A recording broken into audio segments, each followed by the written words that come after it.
Okay, folks, welcome, and thank you all for coming out here tonight. Very much appreciated. This is what we wanted. This is what we need. Nice big crowd, even on a very, very cold night.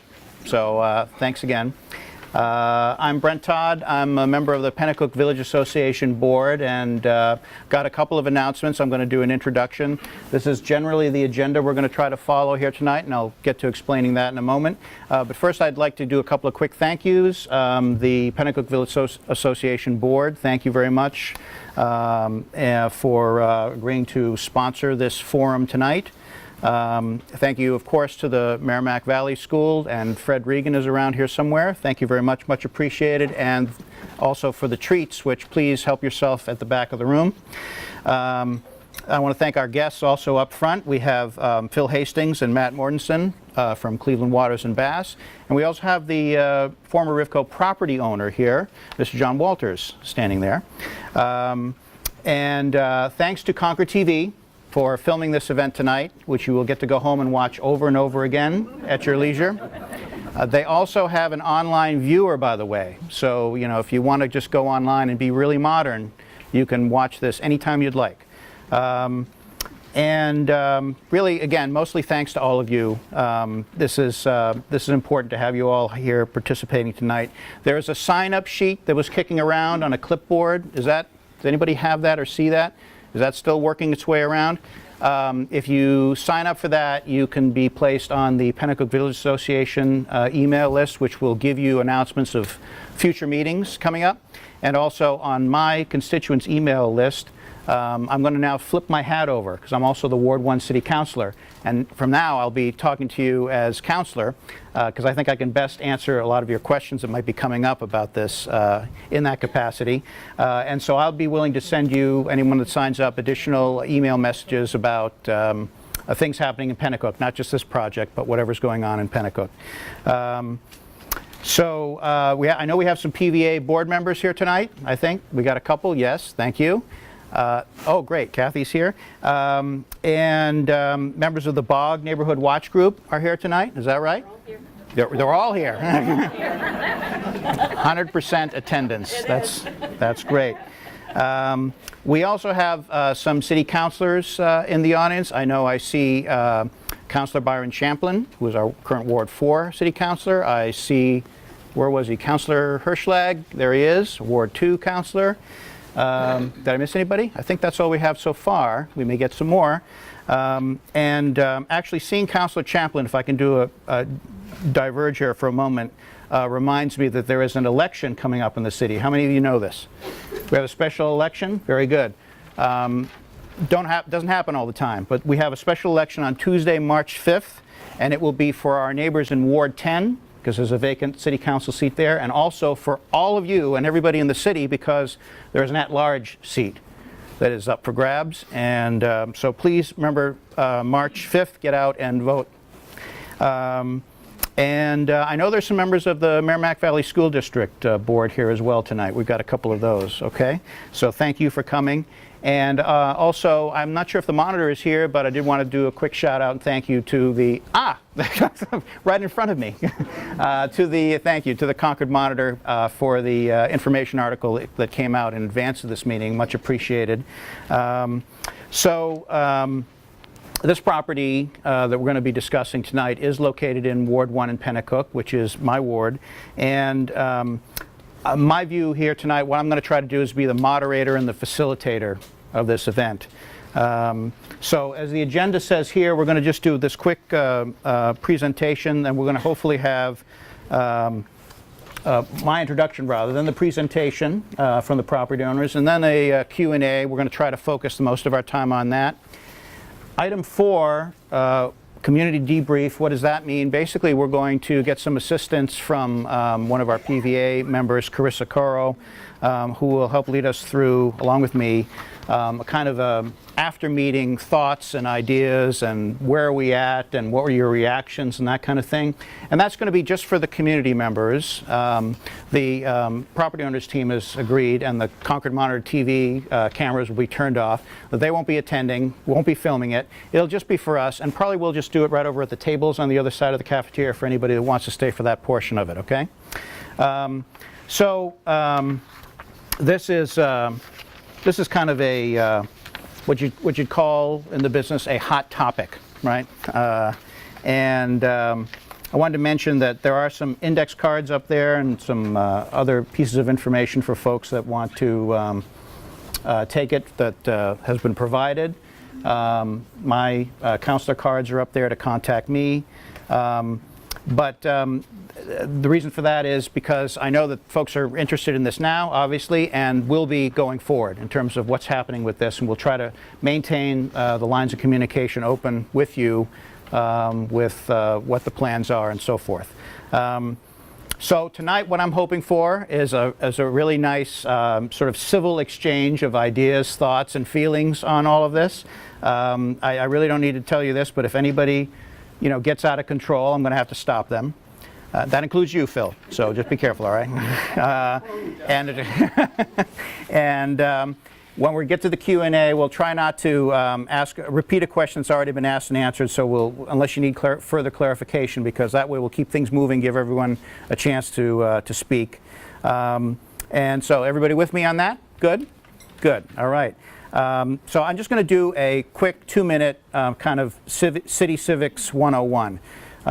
A proposal like this, where you want to change a zone, there are 3 entities that I think you're familiar with in the city. There's the Planning Board, there's the City Council, and there's the Zoning Board. So the Planning Board drafts zoning ordinances. The City Council enacts those ordinances, and the Zoning Board basically enforces the ordinances. And yes? Brent, you just reminded me, can I mention that I'm also here in my capacity as a member of the planning board? Yes, I'm sorry, yes, that's correct. Councilor Champlin actually is the council's representative to the planning board, so I thank you for pointing that out. You should be up here doing this part. You probably... You sure you don't want to? Oh, okay. Yes, so basically that's sort of the way zoning follows. So if someone, like in this case the owner of the property, wants to has some ideas or some concepts for development and says, it just doesn't fit in with the current zoning, they can make a request for a zoning change. Nothing necessarily has to be set in stone. And so that's what's happened in this case. At the January City Council meeting, basically that's the only item that was before the City Council at that point, and I did speak out about that at the meeting to try to clarify that. We have basically only before us not really a set of plans to decide on, and the City Council doesn't decide on approval of plans. That's for the Planning Board to do. If there's a particular project, they will look at those plans and decide what's appropriate and so forth, and remind those bringing forward of what the zones are, what's allowed, what's not allowed, and that kind of thing. So really all we're looking at right now is just a request to change the zone in this particular area. The Planning Board meeting, though, coming up, so mark your calendars, on February 20th at 7 p.m. My understanding is that if I'm wrong, you can correct me, Councilor Champlin, but I think that we're going to be taking this matter up. That's what I believe is on the agenda for that meeting. And that will allow all of you folks, or whoever else wants to testify, an opportunity to present your information, feelings, ideas, thoughts on the zoning change. So basically, for that reason, I think that tonight should be very helpful. I think we're going to probably all learn a little bit more about what the potential zoning change might mean for this area. What are the zones? What are the specifications of each of the different zones that we're talking about that might be at issue here? And I think that is actually the most important information that all of you can kind of bone up on right now, because that's the item that will be before the Planning Board coming up on February 20th.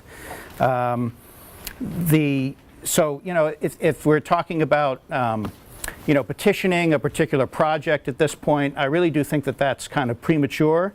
And my advice to a lot of folks, especially the BOG Neighborhood Watch Group folks, has been to really focus on the zoning right now, because that's what you're going to need to be speaking out about. But that's not to say that you don't want to make yourselves aware of the project and any potential ideas and concepts that might be out there. The site certainly is going to be developed one day.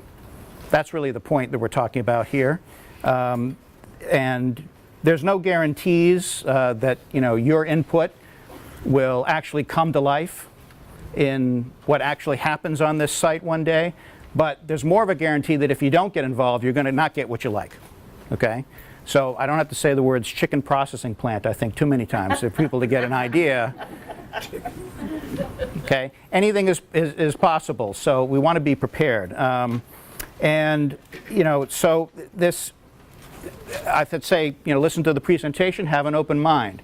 You know, we could put a sign, and the sign says, "Welcome to Penacook." We could put a little drop-down sign that says, "No new apartments, no more children." But I don't think we want to do that, and I don't think that's the concept that folks have in mind. So let's be open at this point, hear what the ideas and concepts are, and then we can make our decisions and decide, you know, what do we think is best for the area. So my advice to the community is really basically, you know, let's not scare off any potential developers, including this one, and don't say no too quickly. Let's work together, let's think big, let's be creative. And my advice to the property owner is involve the community, because without that, your project is not going to be successful. Basically, with that, I think we can stop hearing from me, which will be a treat, and we'll turn to Phil. What's the difference between a zoning amendment versus a variance? Is there a brief difference that you can describe? All right, let me just, if I could just touch on that for a second. So the question was, what's the difference between a zoning variance and an amendment? So in this case, what we have here is we have a request to amend the zoning, a zoning amendment. It means we're basically going to change the zone altogether. And that's done through the process of, you know, going to the planning board. Basically, the council gets that request and always sends that back to the planning board to get more information and advice, because the planning board obviously are the experts on this particular matter. And then eventually, though, that comes back to council, because, as I mentioned earlier, city council is the only body that can actually approve or disapprove changes to the zoning. So any zoning regulations or amendments goes to the city council for their approval. What you're talking about in terms of the variance, that's something that, let's say if you wanted to add a garage on your property, and you looked up or you got some advice and realized, oh, well, the zoning, you know, isn't going to allow me, or I need to build it so close to my neighbor's yard that the buffer wouldn't be met. And so then what you'd need to do is you'd need to go to the zoning board of adjustment and ask for a variance or an exception to the rules, basically. That's what a variance is. Okay? In this case, we're really not dealing with that, because that would only be in the case of if you have an actual project and it doesn't fit with the zoning. You'd have to go about and do that. And also, I've neglected to mention that Terry Maxwell is the person who asked that question. She's right up here. She is on the PVA board, and she is also the treasurer. And so for those of you here who are PVA members and got your renewal notices for payment, you can see Terry directly afterwards and make the payment. Right over there. So any other questions about what I just mentioned first before we turn this over? We good so far? And there'll be time for questions later. I'd like to welcome Mr. Philip Hastings from Cleveland Waters and Bass to give a presentation. I'm going to turn over the mic to him. This may or may not be a very smooth exchange. We'll see. Thank you, Brent. I appreciate the opportunity to be here. Appreciate the Penacook Valley Association, Penacook Village Association, the board, and all of you folks here. As Brent mentioned, John Walters is here. John is the principal of 77 Merrimack Street LLC, and along with South Union Realty Trust, they own the former Rivco property. I also have my associate, Matt Mortensen, here, who has helped me with all the technical aspects of this. And he's my other set of ears and eyes. Because we're here, I'm here to talk. And to give you some information, but maybe more importantly, I'm here to listen, and John is here to listen as well. This is a important project, not only for John, but for the neighborhood, for the Penacook community, for the city of Concord.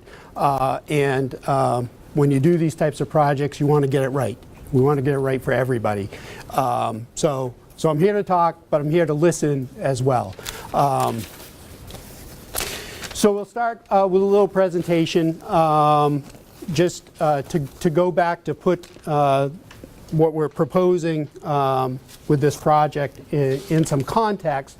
I pulled this from the Historical Society book on the history of Concord, which told me that this site has been operated as an industrial use since 1880. I'm sure Byron probably has a lot more information on this than I do. The Rolfe Sash and Door Company opened in 1880. They operated until 1940. I don't know what happened between then and 1962, but the books tell me that Rivco came in 1962 and operated continuously into the early part of this century. And that's important because when the city adopted a zoning ordinance, I believe in 1930, they essentially took what was already in place, and they didn't zone for a particular purpose here. They took the use that had already been made of the property and zoned this industrial.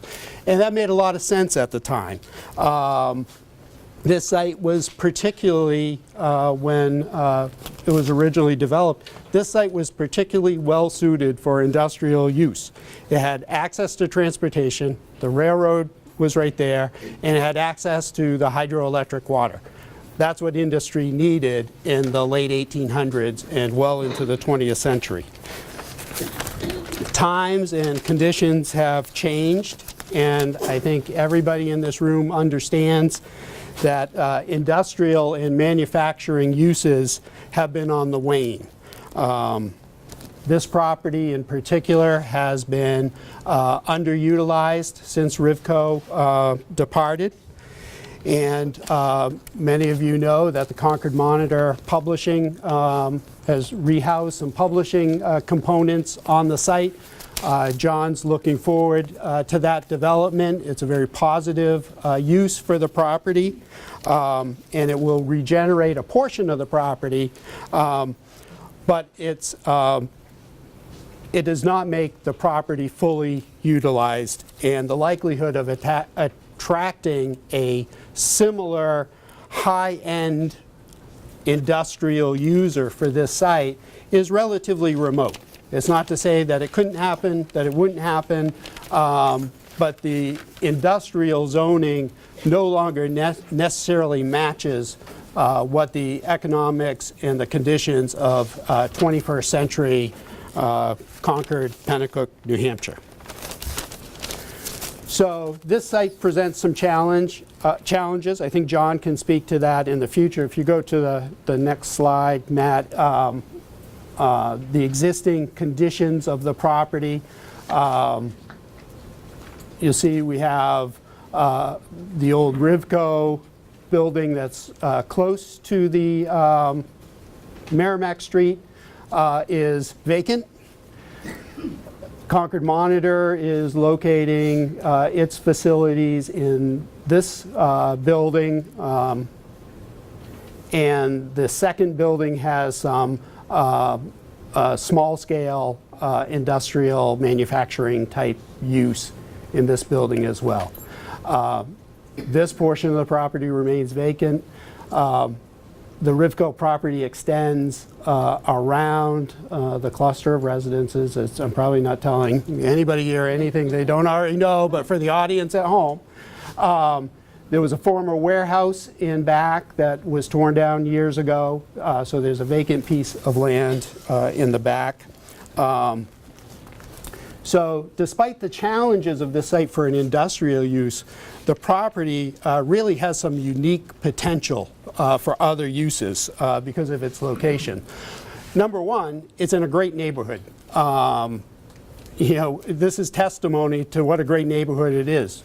You folks care. You care about your community, and that's where people want to live, is where people take care of their neighborhoods, they take care of their homes, and they want to have that kind of residential area to live in. So it's a great neighborhood.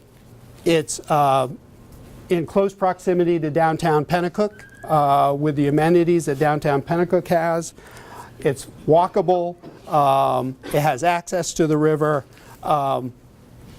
those make it unique. The what I refer to as the north portion of the site here has unique potential as well.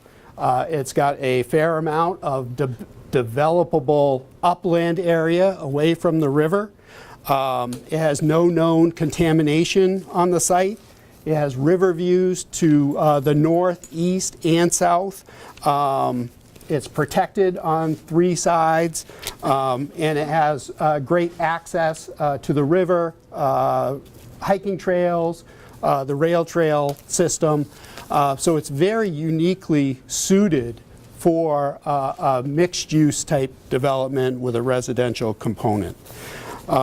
As to the southerly parcel, the horseshoe-shaped parcel here, I believe that's the largest vacant land in the bog area. I don't believe there's another site, with the exception of the farm property, that's developable. And it's right in the heart of that neighborhood, which again makes it uniquely suited for some level of residential use, not commercial use on that site, but residential use on that site. We can, this is an existing conditions plan that we've done that gives a little more detail about what's on the property now. We can go to the next slide. I want to talk a little bit about the existing zoning. And this is a question about a variance and why rezone. As Brent explained, the existing zoning ordinance sort of sets the rules for what can be done and what can't be done on this property. So the area affected by the proposed amendment is currently zoned mostly industrial, and to the east and to the south, what the city classifies as medium density residential. As you can see, if you go to the next slide, you can see the industrial zoning, and this was the point I was trying to make earlier. When the city zoned this property originally, they took the existing industrial area and called, okay, it's been used for industrial uses, we're going to keep it industrial. But around it, you have RM district, you have RN district here, you have the Opportunity Corridor Performance District a little bit farther to the west before you get into the downtown area. So there's a mix of zoning uses currently on the site. These are the types of uses that are permitted in the industrial district. So if Mr. Walters right now had a buyer or a tenant who wanted to come in on this site, redevelop it, use the existing buildings, any of these uses would be allowed as of right in the zoning district. As Byron knows, anything would have to certainly go to the planning board for site plan approval if it's new construction or a significant redevelopment of the existing buildings. But the uses permitted currently on the site include manufacturing, research and development, printing and publishing, food processing. I know Brent talked about the poultry processing facility, contractor yards, dry cleaning plants, alternative treatment centers. That's a euphemism for cannabis growth in treatment facilities. I don't know why they put those in the industrial zones, but that's what the city decided to do.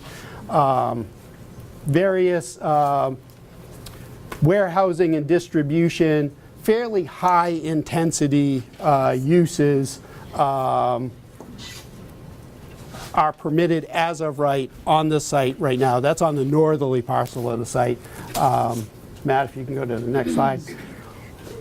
What's not permitted in the industrial district right now is any kind of housing, schools, recreational facilities, retail services, doctor's offices, hotels, restaurants. You can't do that. You'd have to go to the Zoning Board of Adjustment right now to get a variance if you wanted to put any of those uses on the site and meet the 5 legal standards for obtaining a variance, which is very difficult to do in most instances. On the southern side of the site, which is currently zoned medium-density residential. Medium-density residential is mostly for single-family homes, some duplexes, some types of, for lack of a better word, multifamily dwellings, planned unit developments. You can have multifamily dwellings for the elderly. So those types of uses are currently allowed on the southern part of the site, and in the rest of your homes are zoned medium density residential. Uses that are not permitted in the medium density residential district specifically are attached dwellings, which simply means townhomes, and multifamily dwellings unless they're dedicated for elderly use. So why rezone? The Rivco site has sat relatively idle and underutilized for about a decade.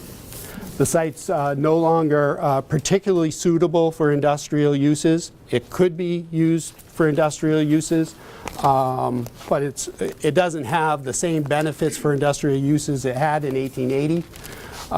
The market for viable industrial uses is limited, and there's a growing need for a variety of different types of market rate housing to meet the demand, not only in Penacook, but in Concord and in the state.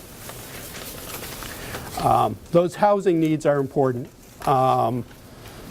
I think most people in this room are familiar with the challenge that New Hampshire has in retaining a younger, active workforce. Our kids tend to leave. They get to be 20, and there's not the opportunity that they like to see. Again, this site is particularly set up for the type of housing that that market seems to demand.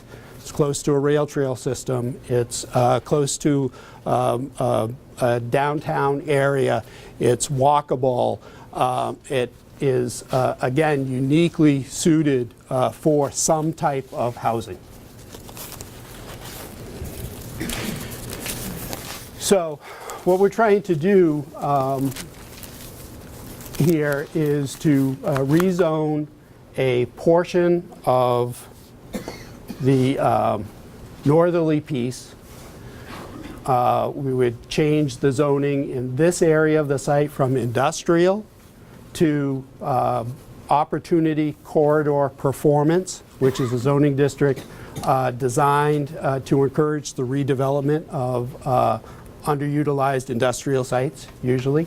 It would also bring in the into the OCP this parcel along the rail trail, which there is not a whole lot of particular uses for, certainly not industrial uses, and that's zoned RM now.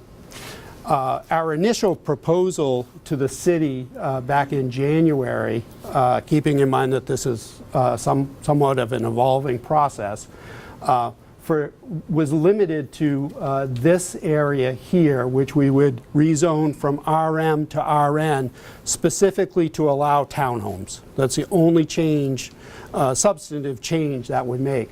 When we sat down and talked with the city planning staff, they told us, well, we think this whole area might be better suited for RN. It might give the residences in that area a little more value, a little add to the value of their property by rezoning this whole area along Merrimack Street to RN.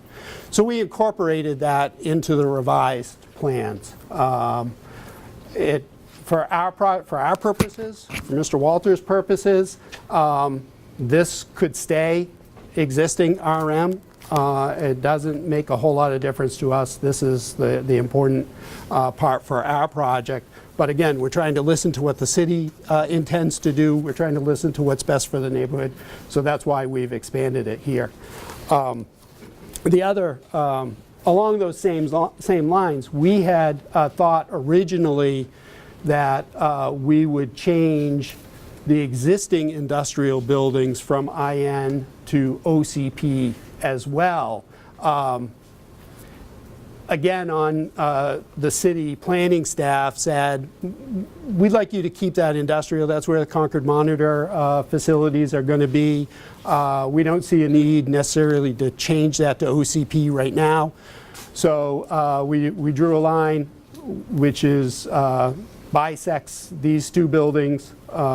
We anticipate that any future development plan probably would involve eliminating this building altogether. I'll get to that in a little bit. So the line runs sort of north-south and bisects the existing Rivco site.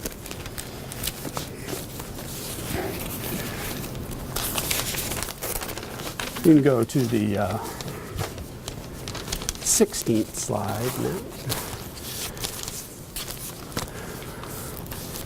So the details of the proposed zoning amendment.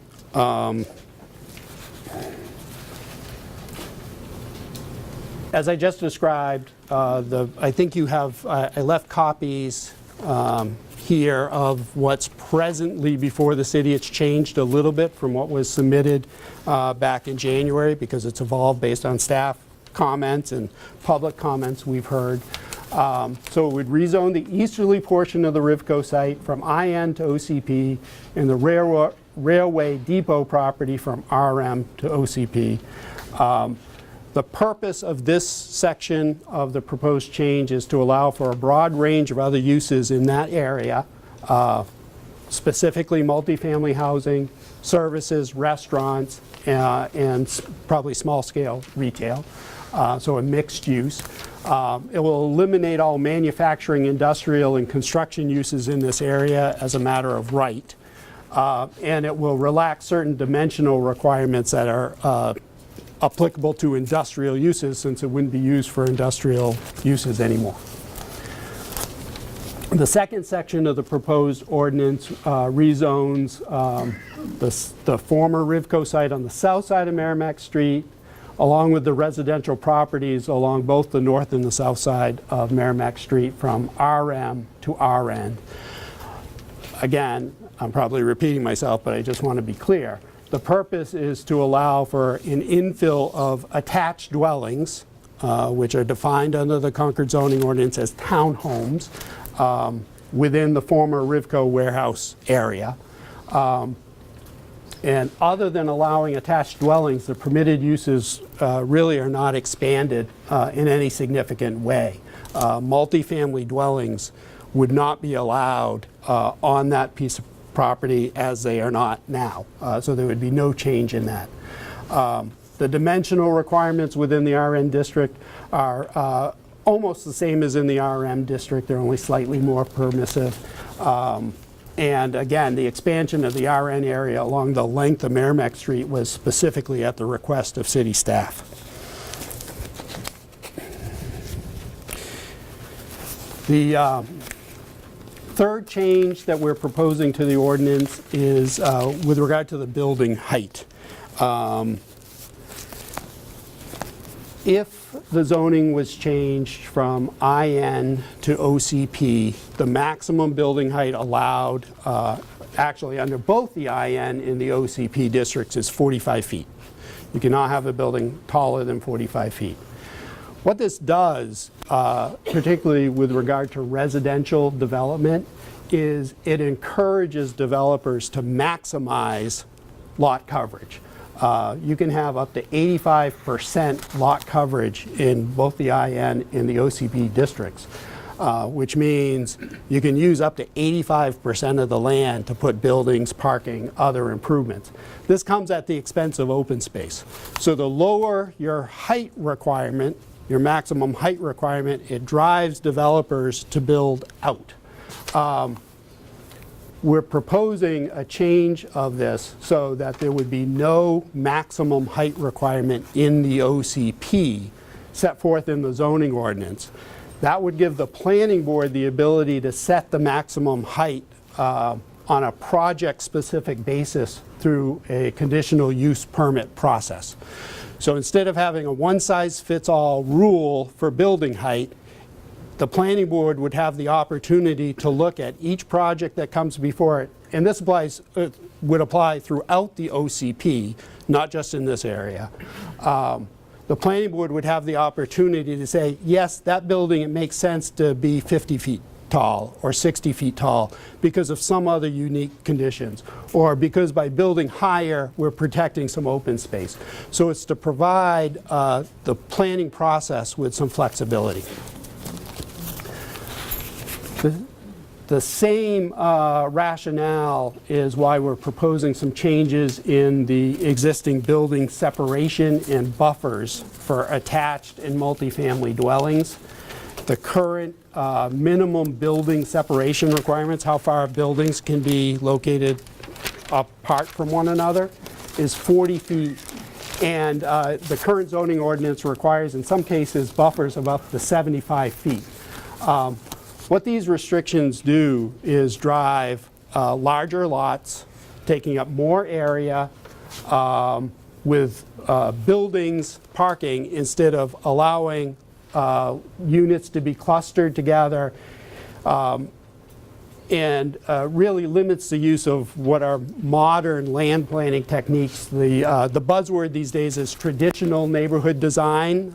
Feel free to Google it. It's I've only learned about this in the last 6 or 8 months or so, but it's where most professional land planners want to see townhome communities go to is what's called a traditional neighborhood design, which allows residential units to be closer together.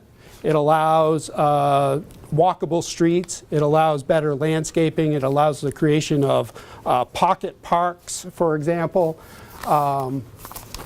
And again, we're not doing away with those restrictions. We're not proposing to do away with those restrictions. What we're proposing is to let the planning board have more flexibility in the design process to say, you know what, it doesn't make sense to have buildings 40 feet apart here.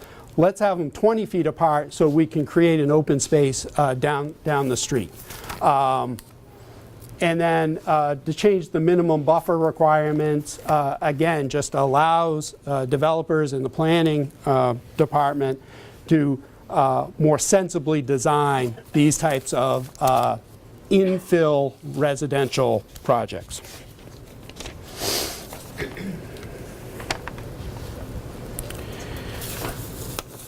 A couple of other changes we're proposing. This theme of flexibility. Right now, the Concord zoning ordinance has sets a required number of parking spaces depending on the use you're proposing.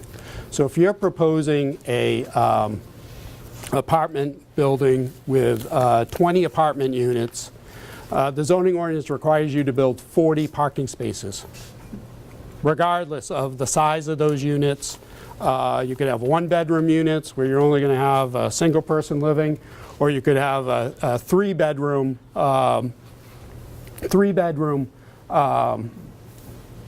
apartment unit. You would still be required to build 2 spaces for every unit. With changes in technology, changes in driving habits, I think we're all familiar with going to the mall and seeing a sea of empty parking spaces, or going to Home Depot, probably less so Target. But there's planners are starting to realize that setting minimum parking requirements is not a good planning tool because you're overbuilding parking. We don't want to build parking on the site. We don't want to have an apartment building or 2 apartment buildings and then a sea of parking lots that are only used 8 hours a day at night, and then they're not entirely used then. We'd rather commit the area to open space, to recreation, to other amenities that look good and are attractive. So we're proposing that, again, to give the planning board flexibility to set minimum parking requirements on a project-specific basis through the conditional use permit process. And again, that would apply throughout. Mr. Mayor, I see here. Welcome, Jim. We just want to make sure you're recognized. So again, we want to provide the planning board with flexibility and the developer with flexibility to decide what works on a project-specific basis for parking. And finally, there's a slightly technical provision we're proposing with respect to multifamily dwellings and access.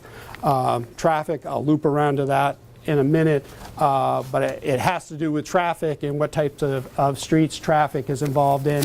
We've put it in the proposed amendment right now as a placeholder as we work through this process with the planning staff to make sure the traffic works correctly for this site.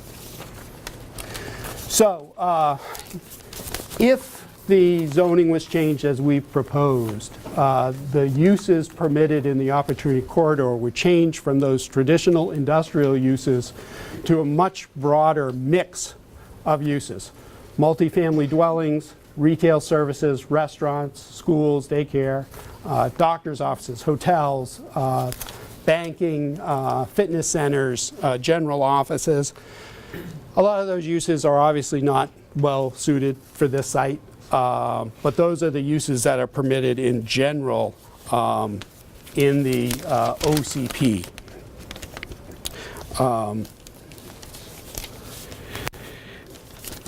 Go back a second, Matt. I know that there's been a lot of chatter, a lot of talk about specific proposals, specific ideas that have been floated here. Working with John, we have developed some concepts for different building uses on the Rivco property. I think one concept we worked on was 2 6-story buildings on the site. That was a concept to see what could work.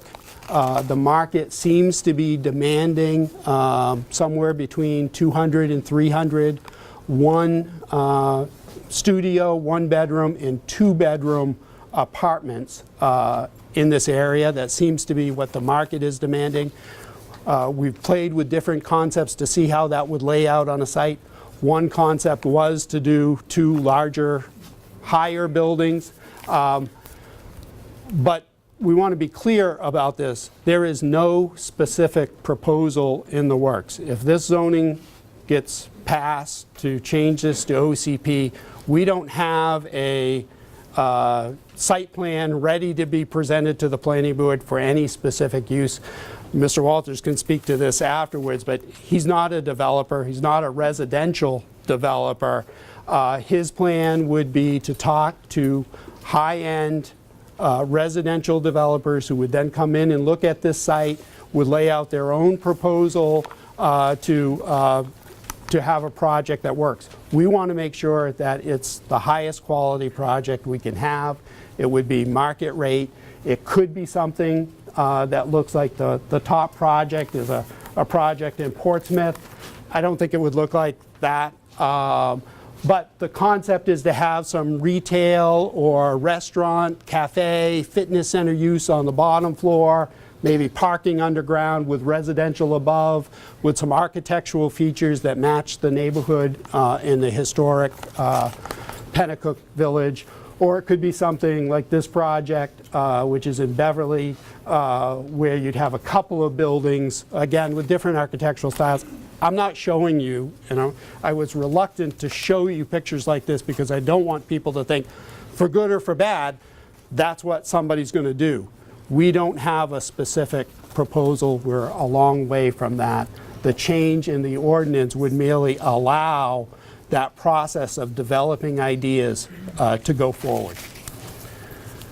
So, Matt, the next slide talks about what uses would be permitted in the RN district, which is the southerly parcel. So again, the only the only change from the existing zoning RM to RN would be to allow townhomes. And with the other changes we're proposing, it would enable us to get a better streetscape that's more consistent with the neighborhood, put homes a little closer together, create some different public spaces and amenities. Here's a couple of examples of what that, again, that could look like. Thank you, John. I don't know where these projects are. Again, if you Google traditional neighborhood design, you're going to get thousands of examples of this. But the overall concept, like the one, go back, Matt. The overall concept, the one on the left, is to create houses that look like your neighborhood now, more or less, and to bring in those traditional New England style homes and do it in a way that's sensible. I also threw into the slideshow some sample projects that our engineering team has worked on. Again, those are just by way of examples.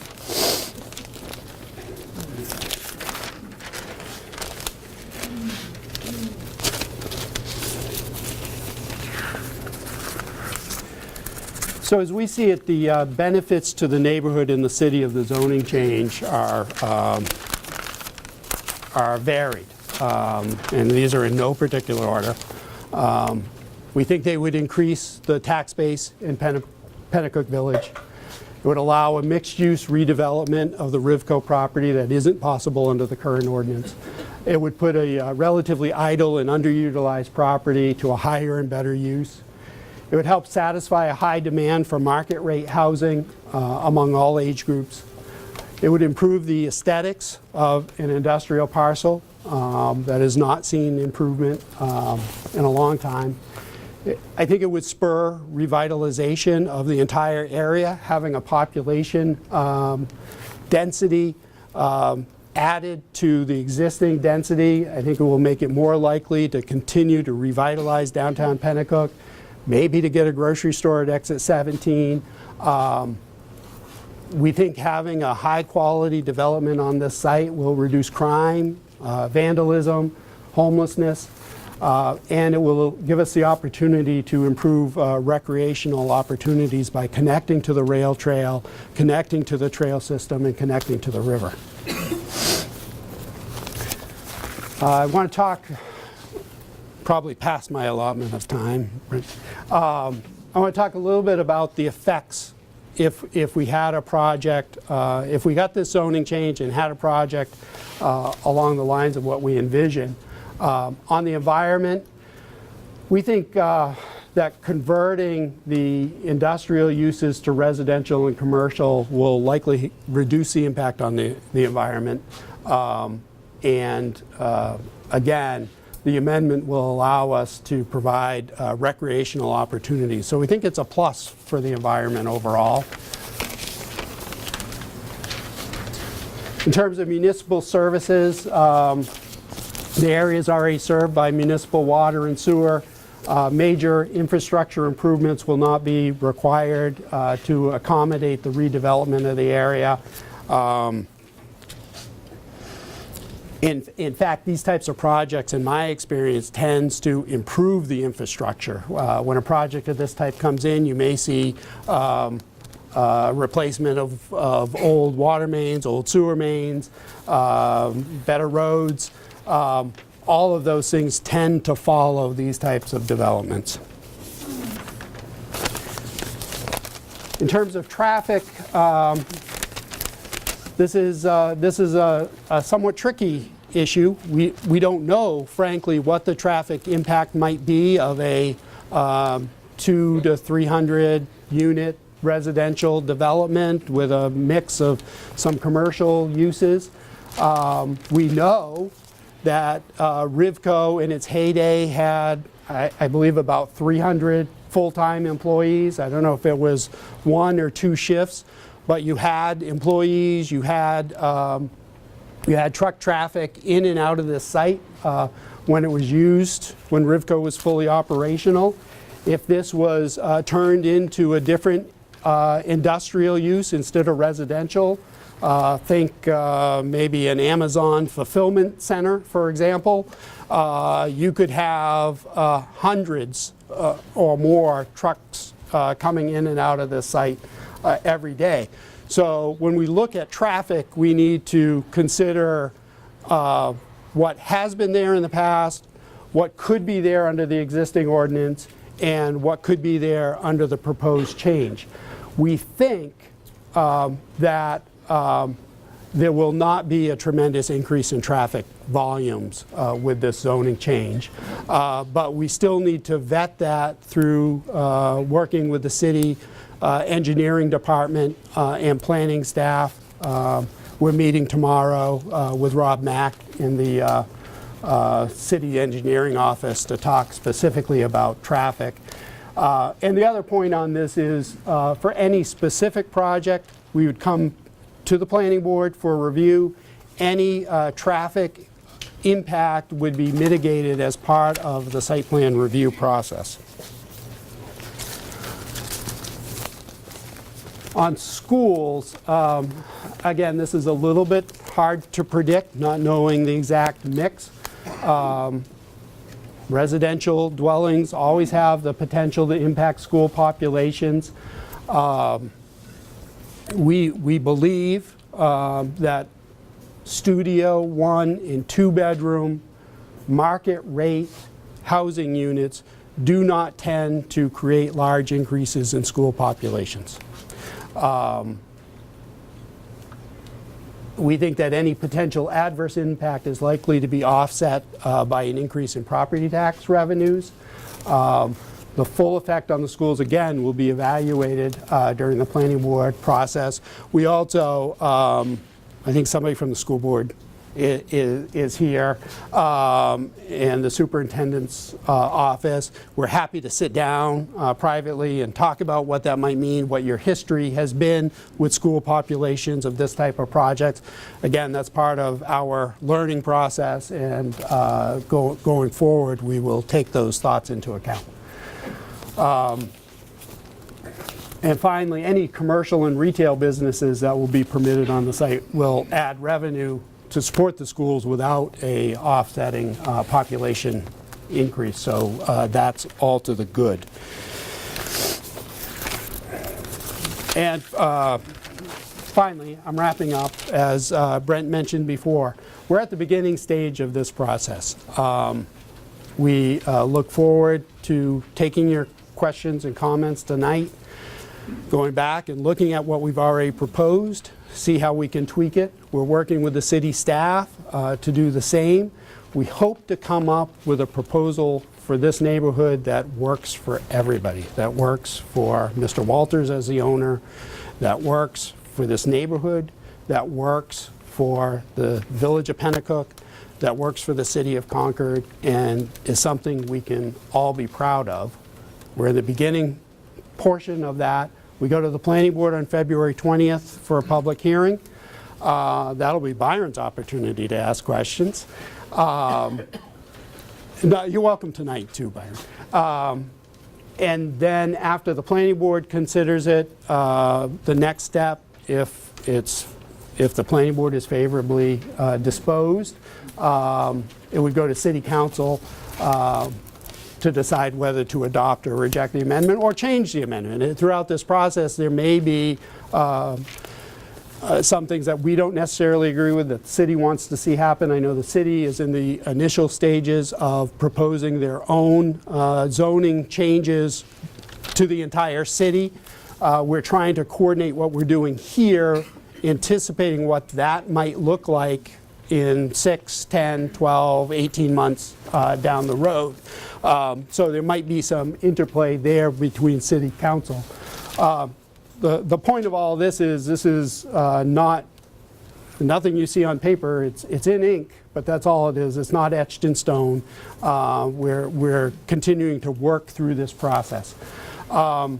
And finally, the other important point is, which I've tried to stress here tonight, is that any specific development project, by changing the zoning, you may create the opportunity for a specific development project, but you're not approving a specific development project by rezoning. You're merely setting the stage for further review through the planning board process, through the engineering process, through the state environmental process. So there's a lot of subsequent steps that would have to be completed before we get to a final project on either of these sites. So I think I've talked enough. John, did you want to add something before we open it up to questions? I certainly want to thank everyone for coming here, in particular the Penacook Village Association for having us all here to have this exchange. I certainly want to put it all out to all of you to get your questions. So I think we'll do a great job in your presentation. Very interesting. Okay, very good. All right, with that, thank you very much. And what we'll do is we'll open it up for questions. I know that, I just want to recognize the Bog Residents Group first, and I know that you had some questions that you've been working on. We So did. do you have them, how do you want to present them? Do you have them all? We have them listed like this. I Okay, think. so in other words, are your members going to like Yeah, divide them up? different people, yeah, different people Okay, will ask. okay, yeah. okay, that's good. All right, Yeah. so that'll work, Yeah. that's fine. All right, Thank so you. in that case, what we'll do is we'll just do show of hands, and I'll try to get to everybody. And the first hand I saw was Chris back there. Hi. So, just a couple quick questions. How many acres are we talking about? The, Question, so we can all hear it. The question, thank you, Pat.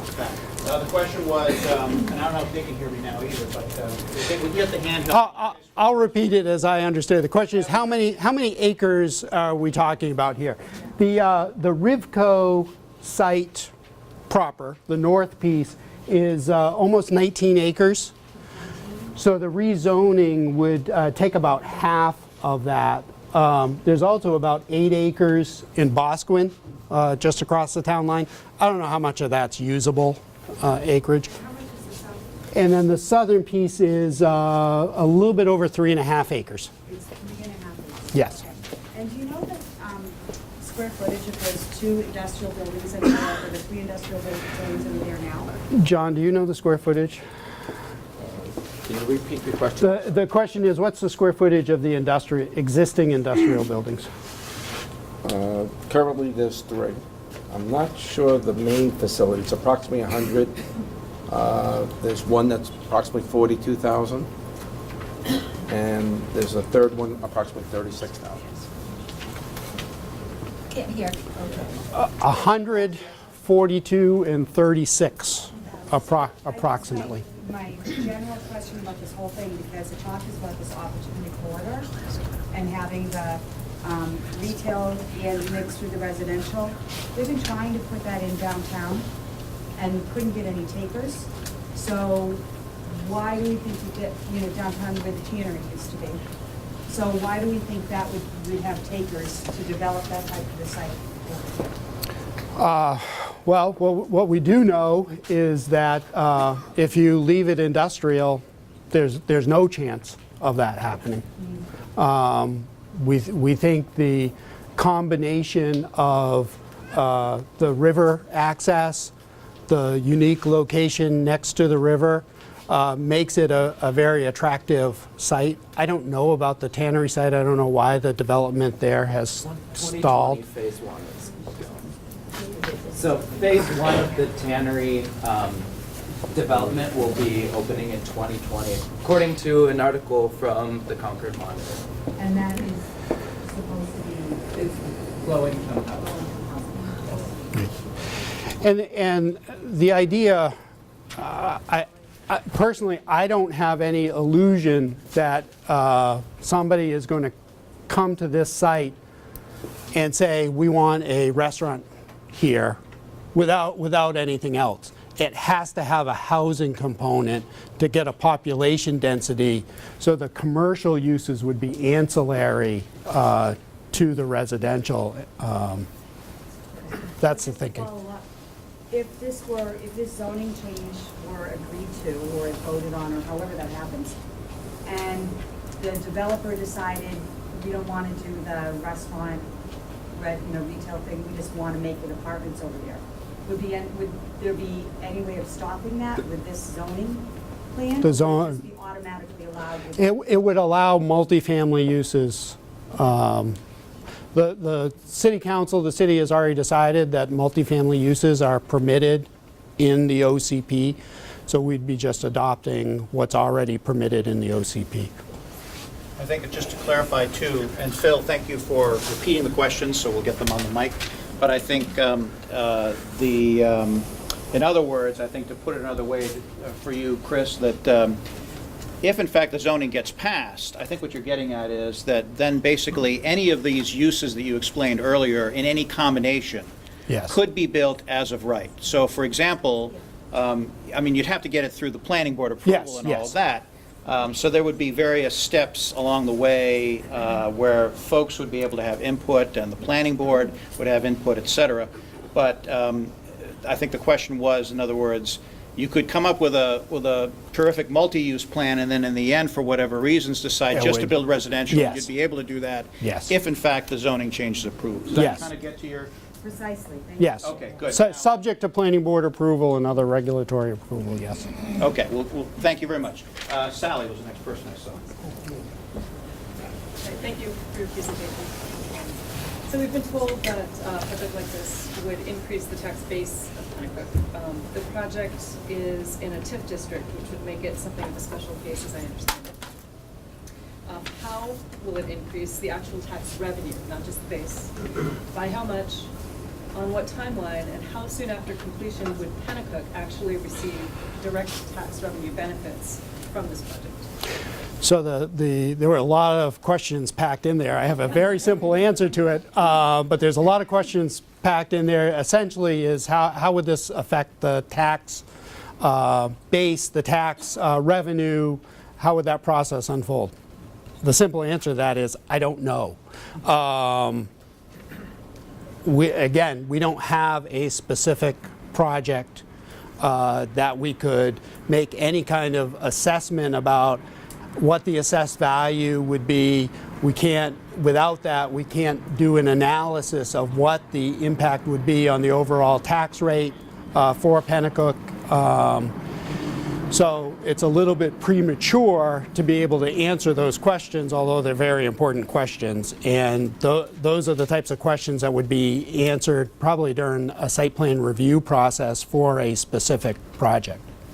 Can I just do a quick follow-up? So, I guess if we can't answer the specifics about how much, I am wondering when Penacook, because of the TIF district designation, which I understand complicates things, so would Penacook get anything from it? Because I understand sometimes it gets... Well, as I understand, and maybe the mayor could help me out on this, he's shaking his head no. My understanding is the TIF district, any additional revenue would go to pay off whatever bonds the city has taken to pay for infrastructure improvements within the district. So when those bonds are paid, the tax revenue would then all go into the general tax revenue. I don't know what those bonds are for. I don't know how much is left on those bonds, but it would go into the equation. I presume the more development you have within a TIF district would accelerate the payment of those bonds. So the more development you have would enable a return to Penacook sooner rather than later. Again, if you had no development on this site, you would not see any increased tax revenue. And if you had an industrial user, I don't know how that would impact the taxes. Can you explain to everyone exactly what a TIF is? You know, I'm a blue-collar worker. I hear it thrown around, but I'm not... I'll take a stab at it, but I'm probably going to get it How wrong. long is it going to be in play? A TIF district stands for a tax increment financing district, and the theory behind a TIF is that it encourages development in certain areas. It sets a baseline of what the tax revenue is on day one at the creation of the TIF district, and Byron might be able to correct me if I'm wrong here too. So as improvements are made within that tax district, you have an increase in assessed value. The incremental difference in taxes will go to pay the bonds for those infrastructures during the life of the bonding process. During that, we won't get any tax Correct. But you wouldn't get any tax benefit because without the TIF district, you wouldn't have the improvements that would drive it. We're still not getting the taxes. But at some point in time, you will, and that's what I don't know the answer to. I don't know. There are the downtown TIF district, for example. I think some of those bonds have been paid off early, so now those revenues are going into the Concord General Fund. I don't know what those bonds are for. I think it's a great question. Let me just interject, and then we're going to go to Pat next. But just to say that good stab at answering this. No, because it's a confusing topic, and I think actually, you know, as I hear more and more about this in the community, what might be beneficial is at some point we could maybe convince the Penacook Village Association to do a meeting, get some folks from city staff here, whoever else might be appropriate, to explain TIF districts. So we could do a TIF district 101 session with everyone and kind of get all the information out there, because obviously it's in play now with this property. It is still in play with the tannery site and other properties in Concord. So I think it would be beneficial to do that, and maybe that's The city, Terry to make a note of that for Yeah. next. I will say the city staff is great on this issue. Thomas Bell, Carlos Bea, the financial folks at the city, Matt Walsh, they know this stuff inside and out. I'm sure they could bring some And not only that, but they'd better information than I and they'd have. be able to give you some specific numbers and some real data on how each of the TIF districts in the city are performing, and what the benefits have been as a result of them, et cetera. Because there's a reason that cities across the country use that TIF district as a tool. Okay. Finally, Pat, yes.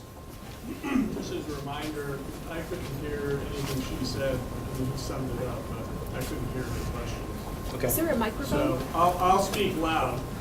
Do you have a question? Right, go. Yeah.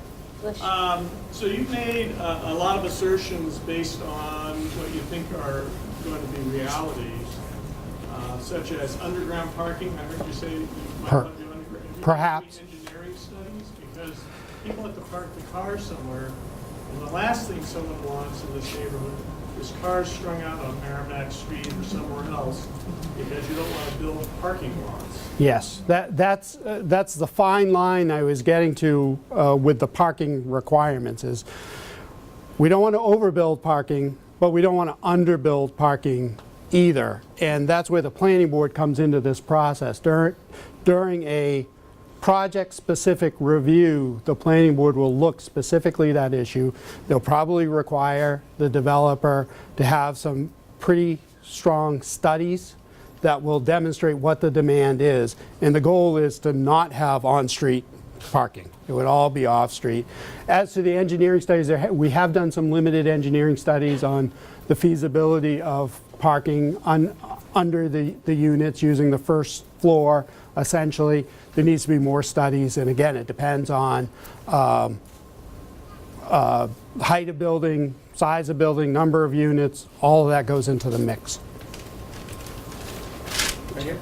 You mentioned in your presentation about changing several houses in the neighborhood to an RN district, or to the RN zoning. Yes. And you mentioned about changing the southern parcel to RN. And you said that that would add value to the properties in that area. How exactly does that add value? And changing the zoning in general. Right. So the question is, how does changing from RM to RM add value to the properties? The area we're talking about, I don't know if folks can see this, is along Merrimack Street, the existing residential homes plus the Rivco piece. Under the current RM zoning, you can have a variety of uses. Single family, duplexes, different uses.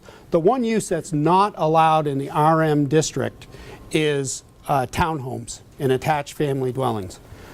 So by changing from RM to RN, what you've essentially done is added to the permitted number of uses in the zone, which allows these units eventually, to potentially be put to a different use than they are now. That's how it potentially adds value to the property. So what you're trying to say, Phil, is that you're changing the zone allows the folks that are within that zone, that own property within that zone, not just Mr. Walter's property, more flexibility. So in other Yes. words, as of right, you'd be able to expand on your property more readily than you would now. And theoretically, I suppose if you went to sell your property with that behind it, the property would be worth more. Yes. Is that Yes, fair? yes, What that's, you're trying to... yes, that's correct. And the other interesting thing to point out is these properties headed west up Merrimack Street, starting at just past the McCoy Street intersection. All of those homes along Cross Street, Steeple View, Community Drive, Summer Street, those are all zoned RN now. So it's not a novel approach to extend the RN zone farther down Merrimack Street. How about the north side of Merrimack Street, the residential houses there? How are they zoned? They're zoned RM currently as well. So under the current proposal as it stands, that would change it to RN. Again, that was not our original idea. We were limiting the RN zone to the area, the old Rivco property. In talking with city staff, they suggested that we extend it farther to the west. Kathy. I'm Kathy Lord. I'm part of the neighborhood bog, which kind of got this whole ball of wax going, be it for better or worse. There are a lot of people here from the bog. I don't know if you all want to stand up so we can recognize who you are. This is our neighborhood watch crew. Thank you. We came up with a list of questions when we met, and although the city of Concord doesn't want to recognize it, there are many people who have lived in the bog for, I see a family member, probably over 100 years now. There was a dump. It's a dump site where the U is proposed, and I'm wondering if any soil testing has been done in that area. John, do you? And if so, what the results are? All right, so the question is whether there's been any soil testing within the U-shaped area. I think, Phil, I think you're saying any of the area, any of the... Oh, all of it.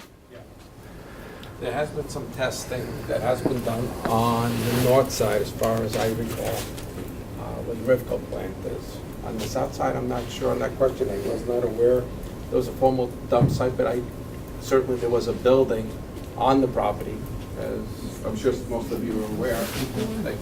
Can you hear me? Okay. It's not a formal dump, it was an unofficial dump. Okay. And there are people here who... The New Hampshire way. Yeah, exactly. Certainly unaware of that. The warehouse was over, they built the warehouse over the dump. All the city, I grew up there, and sometime in the late 60s, early 70s, the city just came down all of a sudden and they just plowed dirt over it and called it a day. There's metal, there could be asbestos. It could be anything. Well, that would all be evaluated at the time when we did come back in here with the project, but not right now, not for this portion of what we're discussing, but I appreciate your comment. If I can, I did want to just touch upon, while I'm up here for a moment, Chris. Thank you, Chris.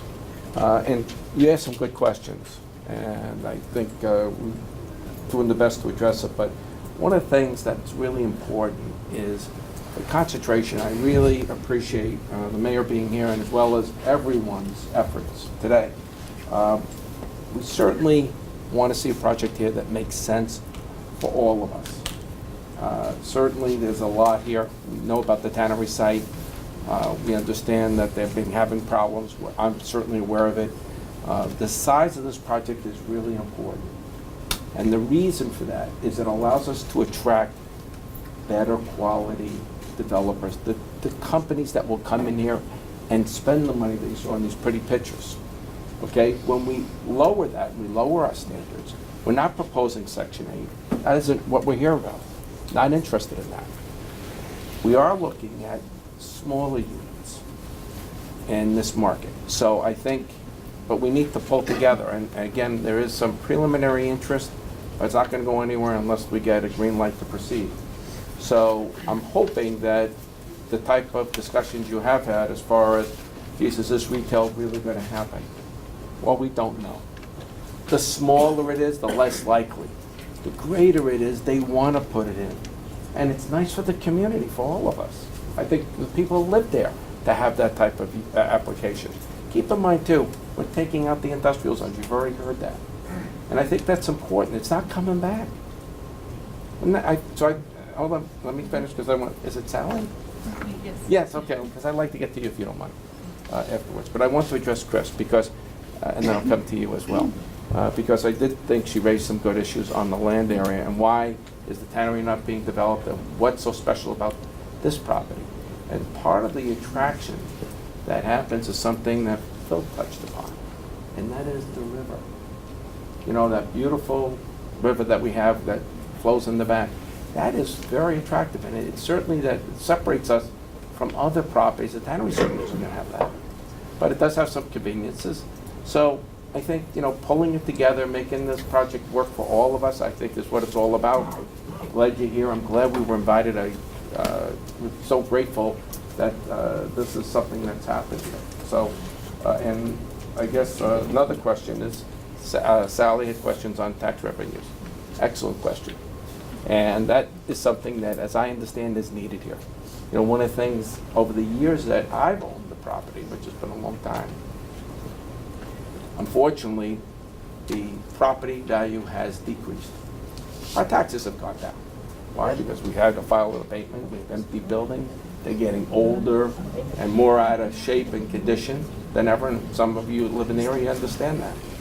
So this is going to have a positive impact, I believe, in the tax revenue. Certainly that's the reason why we're here, and certainly why I think the city's looking at it, saying, geez, you know, this is the type of growth we're looking for. It's being done elsewhere, not just in this state, but across the country. So having this mixed use, hopefully it's something that everybody here, we can all work together and try to develop a plan that makes some sense.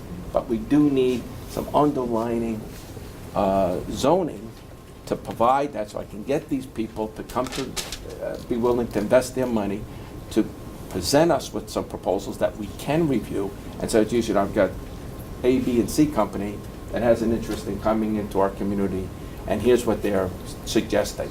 So that's why, and again, we don't want to spread this thing out. I'm taking into account many of the neighbors on Merrimack Street, so their properties behind the homes stay as they are. So we don't lower the height so we can spread it out behind their homes. Let's put it where it belongs. Let's stick it near the river. Let's limit where it, have the traffic and the people that will reside there come out on McCoy Street, right? We're right there. We don't want them going all the way down the end of the street or some other access point. So again, there's a lot of things that come in, but I do need your help if this is something that you're willing to support and to get the zoning in place so we can take it to the next level. Yes, Chris? Just to follow up with it, because you answered what I had asked, thank you very much, but at the beginning, at the beginning of the presentation, the statement was made that, you know, the industrial thing, the manufacturing, it's not coming back. It's not happening here. And obviously, this property has been industrial for quite some time, and if you could have found an industrial buyer to come in, then that might have happened quite some time ago to replace Rivco who left. But it never happened, and so now we need to find something else to do. And I'm all about you getting, you know, what you deserve for that property, but all the people who live in that neighborhood, they're, you know, you're going to see an increase in the value of your property by being able to put townhouses or apartments on it, while the people who are in single-family homes are probably going to see a decrease in the value of theirs because of those townhouses that are now right behind them, or the 4 or 5, you know, story apartment building that is right there. So it's not necessarily a win-win.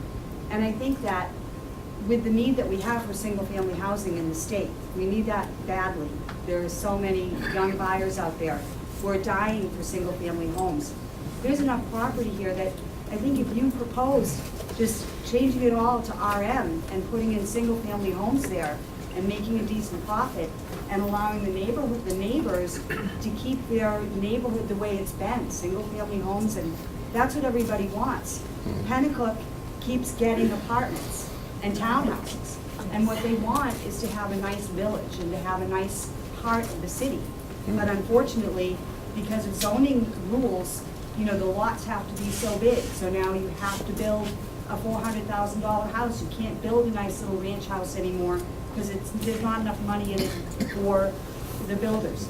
So if we could look at a zoning change that could allow maybe, you know, 14 houses to go on that 18 acres instead of 200 apartments, I think everybody here would probably be a lot happier with that, because then they'd have their children able to buy those single-family homes and create their lives here, and it would just really enrich the community.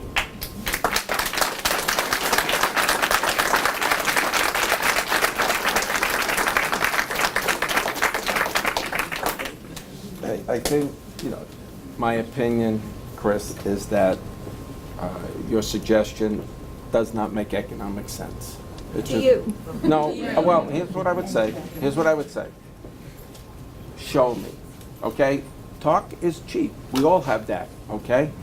So if you really feel that's the case, and you feel that that could be done, you need to show that. There are examples of what I'm suggesting that's being done all over. Portsmouth, Salem, New Hampshire has this right now. Go look at it. Wait, hold it, guys, hold it. Take a look at what's happening at the Tuscan Village, right, on 28. I'm not suggesting that Penacook is Salem, but I'm saying as an example. And they're proposing a nice Tuscan Village concept. I'm just saying it's just another example.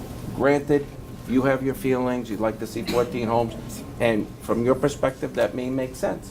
But at the end of the day, there's a lot of money that's been invested in the project, there's been a lot of carry cost. The property is zoned industrial. And, you know, is that something you want to see continue? Or can you work with me to do a mixed use? Does the homes, in your view, make sense? You know, how much is a lot going to go for? You know, on 14 homes, is it 50,000? We talked about $500,000, and we'll take down the buildings, we'll redevelop the whole site, and you think that that makes a lot of economic sense? The property's been purchased for millions of dollars. It's being taxed by the community at a large number. So at some point, we all have to pull it together. You know, and I'm sure to some people, maybe having a park there would be better. But, you know, and I understand, but we all need, you know, we have to be reasonable too, I think, in what we're coming forth with. We have an industrial zone here, and is that really the direction that we all want to continue going? We have Concord Monitor that's opened up, and I think what we're proposing here hopefully makes more sense, at least from my perspective. That's what I'm here for. You know, I'm proposing it to you, and It's been a good exchange, and that's why I let it go. But this is on me. I want to just add one other protocol in. There've been excellent questions and repeat questions, but I do want to try to get to everybody first that hasn't asked a question yet. So we want to go around the room first and do that, and then if we have repeat customers, that'll be great too. Okay? Yes. That's you. Yes. My name is Robert Bates. I live at 110 112 Merrimack Street, right there. I did notice you said market rate housing, which to me is, if you could define it for me? So the question is, what's market rate housing? Market rate housing is not low-income housing, it's not subsidized housing. We're not proposing to have any special subsidies. It would be high-quality housing that people would pay on the market. We're not. I appreciate your presentation. I realize that you were hired for the presentation, but the pictures that you showed, for me, I'm seeing Penacook Place and I'm seeing Meadowville up near 30 Pines. Those are only 3 stories. Excuse me? Those are only 3 stories. And for you to say, and this is not to disparage you in any way, but to say that 250 to 300 apartments is not going to affect that quarter-mile stretch of Merrimack Street and McCoy Street is laughable. For you Yeah, to- and you don't know how traffic is gonna affect that, really? For you to also say that it's gonna lower crime, reduce crime. Like, really? what's in Concord? Like I said, they're beautiful pictures, there's a lot of fluff up there, but I think, I speak for a lot of people in here, when we see Penacook Place, we see Meadowbrook. We see you guys coming in, investing all your money, you don't live in the neighborhood, you don't live in the neighborhood, and then just, it's a small neighborhood, that's why I think so many people turned out here. It's completely gonna change the neighborhood. Completely. I don't know if you guys want to have any responses. If you don't, let me know if you want to have a response, otherwise I'm going to keep going around. Yes? Okay, little baby right on there. 8th generation Rolf lives in the bog. They are thinking of buying in the bog. They're not thinking about it now. There's a pure sign that we want young kids, we want our families staying, but now they're thinking Webster. They don't want that. I mean, and you keep saying the river. Where those are is the, help me out, the Rapids. The rapids. We're Thank gonna you. lose the river. We'll be blinded by the buildings. But I believe, and I don't know if the owner of the little way to get to the river is here tonight. That can be locked. That is his road. You've just shut the river off. So I don't think you should sell it as river. I can speak to that a little bit. The question is river access. Every concept that we've talked about for this site would incorporate walking trails, hiking trails that would be available for the public. I've seen some plans. I was looking at a plan yesterday from, it was either master plan study done in 2008 that had a trail that runs from Penacook Village down along the river connecting to the rail trail. We would, I think any development would want to incorporate that feature. So the idea would not be to cut off access. One of the primary benefits of this is to increase the access for recreation. Gentleman right there. So, I'm a new resident to Penacook, but I'm from Manchester and I've worked in Salem for a long time. This is for zoning, what is the methodology behind making this an opportunity corridor if you're not going to try and do large-scale development? It's going to be large-scale development. That's what the zoning is for. But a lot of these fears would be dissuaded if we had an idea to, where you're getting your information as to why that is a good opportunity. If your examples are Portsmouth and Salem, those are commutable distances to high-income earning areas like Andover, Boston. You're looking at the seacoast, which always has high property values. There's an affordability gap for young people. So we're not trying to keep young people if we're making new developments, because no young people are buying new developments anyway. There's not enough wage earners that can get into new developments. That's why there's empty condos going for $250,000. Those new developments that are being purchased by people are coming up from high wage earning areas. Where are those people working in relevance to Penacook? Are they commuting an hour and a half? Are we looking at pulling in residents from a certain distance? What are we looking at in terms of getting developers who are going to come here who then need to get people to fill their developments? Do you want to talk to that, John? Well, I think it's a good question. I just think it's premature at this moment because your question really needs to be addressed by the actual developer that's going to be building the complex. What I can tell you is that the company consultants who consult with these large corporations who build these type of facilities are interested in this particular and that's why I'm here. Some of you, I'm hearing, different discussions, and I think there's a lot of things, what do we do? And I've dealt with a generation that they were looking to do some type of a cogeneration facility at the Rivco site. over the years I've owned it, I've dealt with that.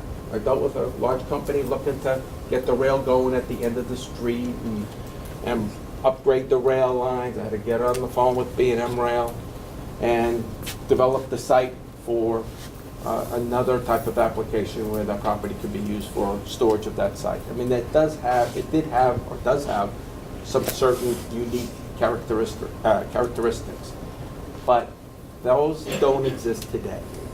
And what I do see today is an opportunity that maybe we could take this moment in time and make something better out of it. You know, I mean, I heard Chris suggesting, 14 homes on the lot. I'd like to, if it makes sense economically, be one issue, but I'm saying it doesn't. I'm saying it's not going to work, and so we need something that's going to work for all.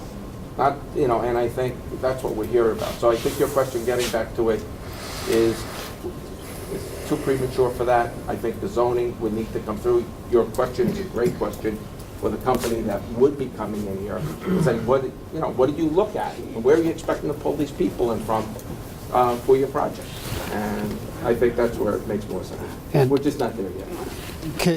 Before you go to the next question, I want to get on my soapbox a little bit, and I want to put on my Concord resident hat and immediate past chair of the Chamber of Commerce hat. I've been in Concord since 1992. My wife's lived here all her life. So I've seen this dynamic in a lot of different contexts. We have a habit in Concord of selling ourselves short. Oh, we're not Portsmouth. We can't. Byron knows what Portsmouth was like in 1960. Not to date you, Byron, but I've heard you tell the stories. We're not Salem. We're not Londonderry. We're not all these things. No, we're not. We're Concord. We're Penacook, and we ought to be proud of that. And we ought to work to make things better and to think bigger than this is the way it's always been, so this is the way it's always going to be. So that's my soapbox speech. There's a development that's been done across the street of McCoy. It's in Bosquen. It's on the river. They can't rent them. They can't buy them. No one wants to buy them. They've been there for almost 2 years now. Right on the river. And 54 units of low income is going on the tannery land. Where do you anticipate these There are people? at least 6 other buildings, 6 other developments that are 3 stories high, and they don't have all of theirs rented. How do you think 300 apartments are going to get rented? I can't speak to that. I know that we're not, if the zoning doesn't change, there's not going to be any development there at all. I think John might have some information on the McCoy, at the end of McCoy Street development. I think, again, good questions. What I can tell you is that... Jim, stand up. Can you hear me? No. Can't hear. I'm sorry, okay. I'm saying that they're good questions. What they're asking is that there's some projects right around McCoy and on, what's the name of that major? Canal Street. Canal Street, where they're proposing some Section 8s and I guess some other type of townhouses. Yes. And why aren't they renting? Why aren't they selling? Good questions, but the companies I'm dealing with are not in that, are not that size. The companies I'm dealing with are large conglomerates that do have the ability to perform and to get this project off the ground. I can't speak. I can't speak. Where are the people coming from? If they can't Well, get people again, there? I'm not the person for that. I think the gentleman earlier asked the same question. So what I can tell you is that I'm not going through this exercise because I haven't done some homework to make sure that there's some interest out there. I'm presenting this to all of you because there is interest. And it needs to be of a certain size to attract them to come in and say, you know what, we can make this village concept work potentially. This is what we need for zoning. And I would like to present it to them so that you do have that opportunity and your questions can all be addressed. That's what this is all about. But, you know, I'm in favor, not Section 8s, 100%. We don't agree with that either. So that, we have no disagreement on that. Certainly smaller units are in vogue today. I mean, studios, 1 bedrooms, maybe a few 2, but no 3s. This is not that type of project. Push the project closer to the river. They get those amenities going. get this thing out of an industrial zone, have it be more attractive. I think people living there would be great if we could get a few, maybe a restaurant or two with some amenities in there, that people can walk down the street and say, you know what, I grabbed something to eat at the local, you know, whatever, the facilities. I think that would be nice, but that's just me. I mean, all of you live there, so, but ultimately, we need to get them to the table, and the city's given me this opportunity to present this. Just one point of clarification also on Section 8 housing. Anyone that has a Section 8 voucher can apply to live in any apartment building anywhere. Okay. So it's not, you don't just build Section 8 housing, that's, you know, there is, and the housing that's planned for the tannery site with the Caleb development is not Section 8 housing either, that's workforce or low-income housing. So there's a little bit of a Not distinction my there. area. I understand that, I apologize. that's why I just thought I'd clarify it for you. Thank you. The woman way in the back, right, yeah, right you, you're the one.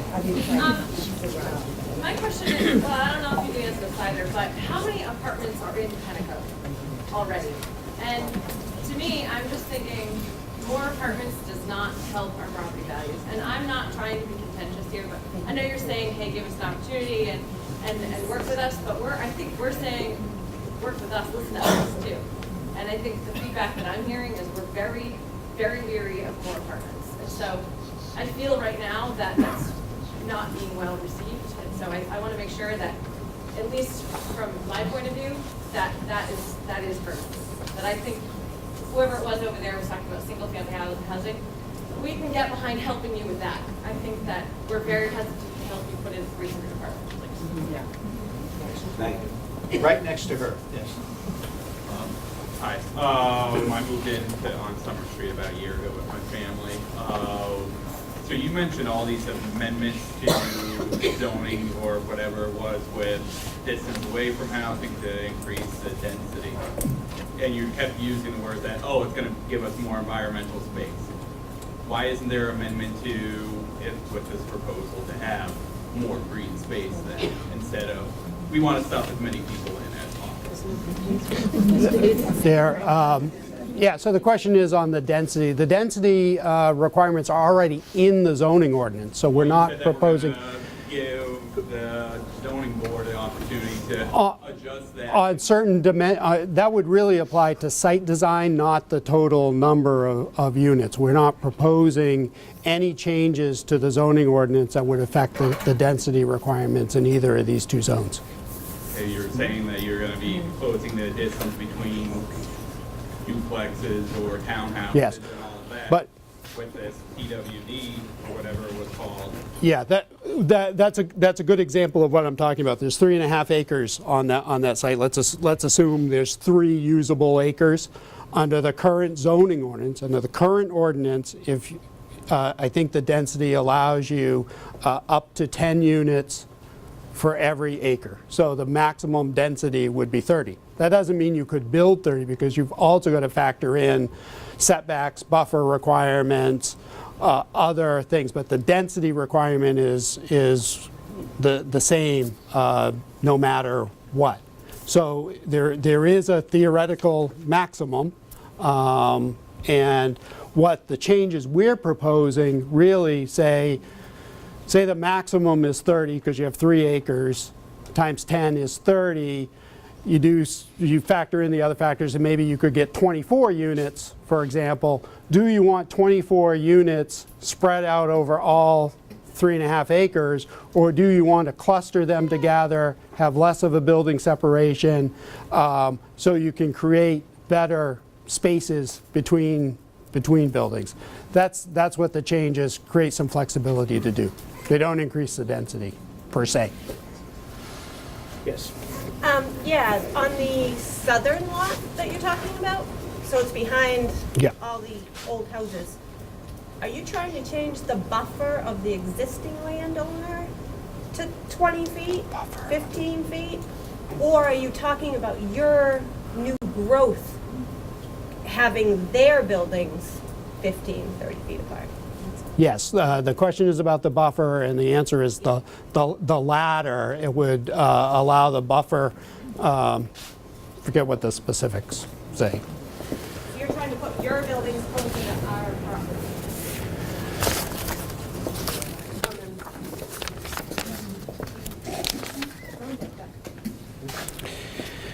The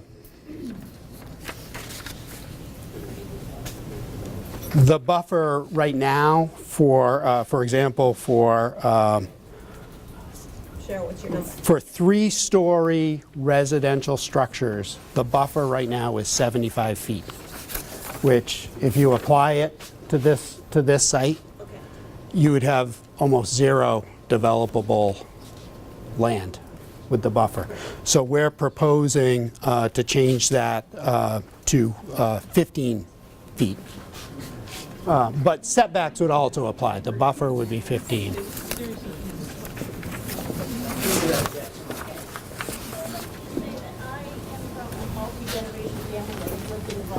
I've lived there personally 30 years, and our neighborhood is very close-knit and quiet. And I'd like to ask Mr. Walters, honestly, would you want a 6-story apartment building in your front yard? My front yard? Yeah, because it's gonna be in my front yard. Well, I think, Well, could you repeat the question? No, Phil, why don't you? Yes, the question is, would Mr. Walters want a 6-story building in his front yard? I think, I guess I would look at my options. I'm gonna look at what we have, what I have currently across the street. I have an industrial park, an industrial zone that can allow anything. Today, we're not in here with an application. I'm not But I'm just putting it out, you're asking me a question. And what I'm suggesting here is that the property that we're looking to rezone would be towards the river. It's, again, taking a property that wouldn't be in your front yard, but it would be closer to the river, maybe 6 stories, and that, we've covered the reason for that. So we don't have this spreading out, we want to limit it to a smaller area, but in answer to your question, I certainly would look at it. It would depend on, I think somebody asked the question about the architectural side of it. I don't know these other projects you speak of in town that people don't like to see, but there is a planning process for that. And I think certainly that may be something that we can incorporate in this. But aren't you proposing a 6-story apartment building in the middle of the parking lot currently? No. We're not proposing any specific building. No, no. Keep in mind too, I think we already have buildings there. I think the one building right on Merrimack Street is, I don't know, 1, 2, 3, 4 stories, whatever it is. But that's on Merrimack Street. We're talking behind anyway. We're not here proposing any building per se. We want to give them the options so they don't spread it out down Merrimack Street or on that open land area. That's where we had that green space. I think the gentleman in the back asked about that. And they are limited to how much they could put on the land to begin with. We just want to consolidate it so that it's not spread out. And hopefully that's something that everybody would like to see. You know, if you're going to do anything and support it, we want to limit the area, and that's what I'm proposing here tonight. Right here. I'm Laura Field. I live on Community Drive, and I've been here for over 30 years. But my question is, you're proposing these apartments, but we don't have jobs here. And if we don't have jobs, we can't fill apartments. And we have apartments that were built like at the church in Concord, and then that developer wanted the town to subsidize the taxes. I don't want to pay the taxes for somebody building something down there that doesn't get filled up. Our taxes are already too high. They're higher than Concord. I think you guys have been, presumptuous or premature yourselves in coming to us with changing the zoning without having an idea of the plan that you want. You want to open it up and letting yourselves go haphazardly in our minds when we want our town to be a town. We don't want Londonderry. We don't want Salem. We don't want the big city here. We want jobs. And if you want the children to stay here, we need opportunities for them. We don't need big apartment complexes. And what I'm seeing, the pictures that you showed, even though you're telling us, well, that may not be it. Once we vote and say, go for it, we have no control at that point. And you'll be gone because you live so. Let's go through that. I think, thank you for that. Again, and I think Phil touched upon it. You have all the control. You've got a variety of departments that are going to review this process. You've got a planning board, you have other groups that will review these projects. All this is going to do is allow that opportunity to present itself. Doesn't mean it's going to get rubber stamped and approved. We don't even know what that's going to consist of yet. But I can't get them to come to the table because they're not going to invest the money to make that presentation, to do the engineering, to show you what they want to do in your community. And I'm telling you today that I've reached out to a consultant who has these large companies that he consults with, and this is what they've come back with. I'm not here because I don't think it's a possibility. If it wasn't a possibility, I wouldn't be here. Right? Well, that's a separate discussion. I got that. But, you know, we're talking about, we still have half the site that's industrial, right? That's going to remain. I've got a building that's approximately 100, I think somebody asked me how large it was, approximately 100,000 square feet. That's completely vacant, all right? And we have the Concord Monitor that's moved in, as you know, so that's there. So let's work together. I mean, that's my suggestion to you. That's what we're here for. I'm glad everybody's providing comments. I mean, and I thank you for yours. Okay, right here. I am from Concord, because in Concord for many years. But I choose to live in Penacook. I'm in the bog. I love being in the bog. I love the cows, and I love the fact that we're a historical district. And when you say to me corporations, big corporations are helping you with the plan, what are their plans for our historical district? What are their plans? Are they trying to just kind of control that side of the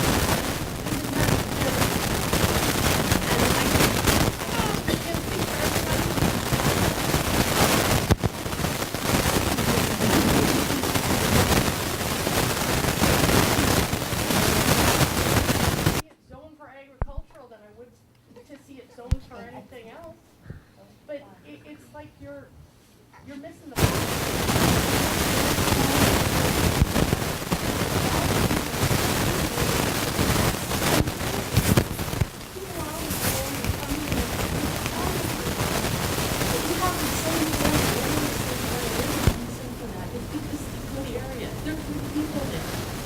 and we're just really concerned that you're just going to bring in a whole bunch of options, not be concerned about what those options are going to mean to everybody in the neighborhood. And then the next thing you know, we've got a mess that we have to figure out how we're going to deal with it. We don't get the money. Well, let's address that. I thank you for your comments. But let's put everything on the table. We have an industrial zone. And I purchased that property. I went in to find somebody to replace Rivco. Rivco went out of business. I know there was 45 minutes ago. And I looked at everything, right? And people wanted to set up junkyards. I had people looking, I had all different types of applications that looked at the properties. What do you want me to do? I bought into an industrial park, you moved into this area. I can do those rights. He shared with you a whole list of things. They're not attractive uses. They're not. But everybody here is telling me, you know what? We don't want to see this project, John. We really don't want to see it. Bring, you know what? And let's say the homes don't work out. I asked Chris, I said, show me the financial benefit of that to the town and to me. I'm delighted if she's willing to put forth the effort. I'll take a look at it. I don't own it. No, but you made a suggestion. You made a suggestion. You made a suggestion, Chris. And what I'd like to do is I'd like to have your support to support that. I'm not a developer, I'm sorry. No, I understand, but you are, and so you probably looked at that, and so what But- are the economics of that? Have you, Right. can you tell us what it is? Well, I'm asking, you're the one that proposed it. I'm saying it doesn't make sense. It But was a thought. Put it on the table. But I guess in summary, on the zoning issue, we have an industrial zoning, and that's what I purchased. I have the right to develop as such, okay? But that has been problematic. I've also been selective to some degree because, you know, what do we want to do here? And I'm trying to develop something I think that hopefully would be better received. And hopefully, I was trying to get your support to do that, and thankfully, Yes, sir. Actually, I'd like to, can you hold on a second, Cheryl? We have some folks in the back that have not had a chance to speak yet, so, gentlemen standing way in the back. That's a different question. Are you against the zoning to trying to get it to just RM altogether? Can it possibly take a look at maybe 18, 20, to 30 houses, depending on the size and the availability of acreage versus putting in these tiny houses, just out of curiosity? Would be able to rezone that into something that was purely residential? So, And being able to allow that to be built instead of the apartment buildings, but maybe 18 to 30 houses that can accommodate the size of some of these families that do have. so the question is whether we would consider rezoning instead of industrial going in the other direction towards residential completely, is that? Is that a possibility? And is it out of the question? I think the size of it makes it difficult. You know, there's been millions of dollars that have been spent on this project over the years, between acquisition and investment. There's buildings in place that would, you know, potentially need to come down. And if we're talking about, you know, 10 homes or 15 homes, I mean, you know what the price of a home is in town. You know, I don't know if it's 200,000. I you know, you all do. You live here. You know, what's the basis of the land? You know, and if you have 10, if it's, let's say 25,000 for the land, you got 10 homes, it's 250,000. You know, I'm paying a lot of money on taxes on an assessment currently that is based upon, in part, what I paid for it and other things. So I would say, you know, that it wouldn't make economic sense to that side. Well, I'm going to say to you, it's just, I think at that point, I'm better off drugging along, getting my industrial users and trying that way. And saying, you know what, if that's the alternative, and you say, here's, you know, $500,000 of revenues from 20 or 30 homes that we can get, or you want to try your hand after you invested millions to continue doing your industrial base. We're okay with the industrial uses.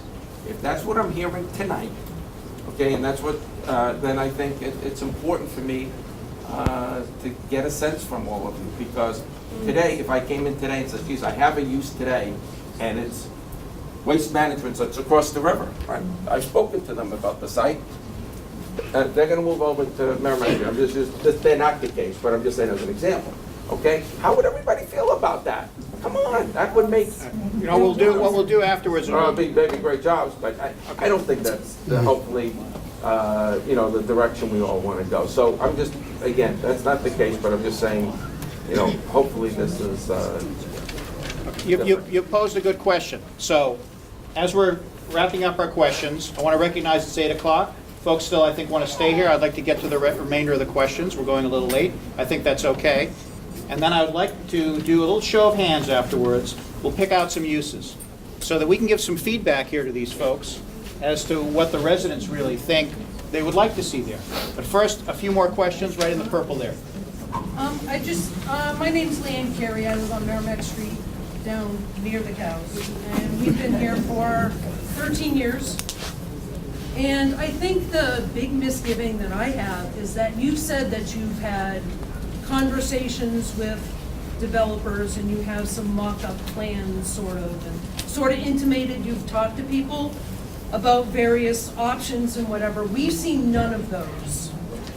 So you've talked to people and spent a lot of money by your own admission doing these things. We haven't seen anything. We've seen pictures of buildings in Salem, which doesn't really help. So my feeling is you've kind of got the cart before the horse, because I don't think anyone here is going to say, sure, you can change the zoning without knowing what is going to go in that zone. And I think you're shortchanging how much that land would be if you changed it to a small residential development. I know my neighbors who are here, they're right on the corner of Merrimack and Penacook Street. That was a lot that was subdivided off of our property before we bought it.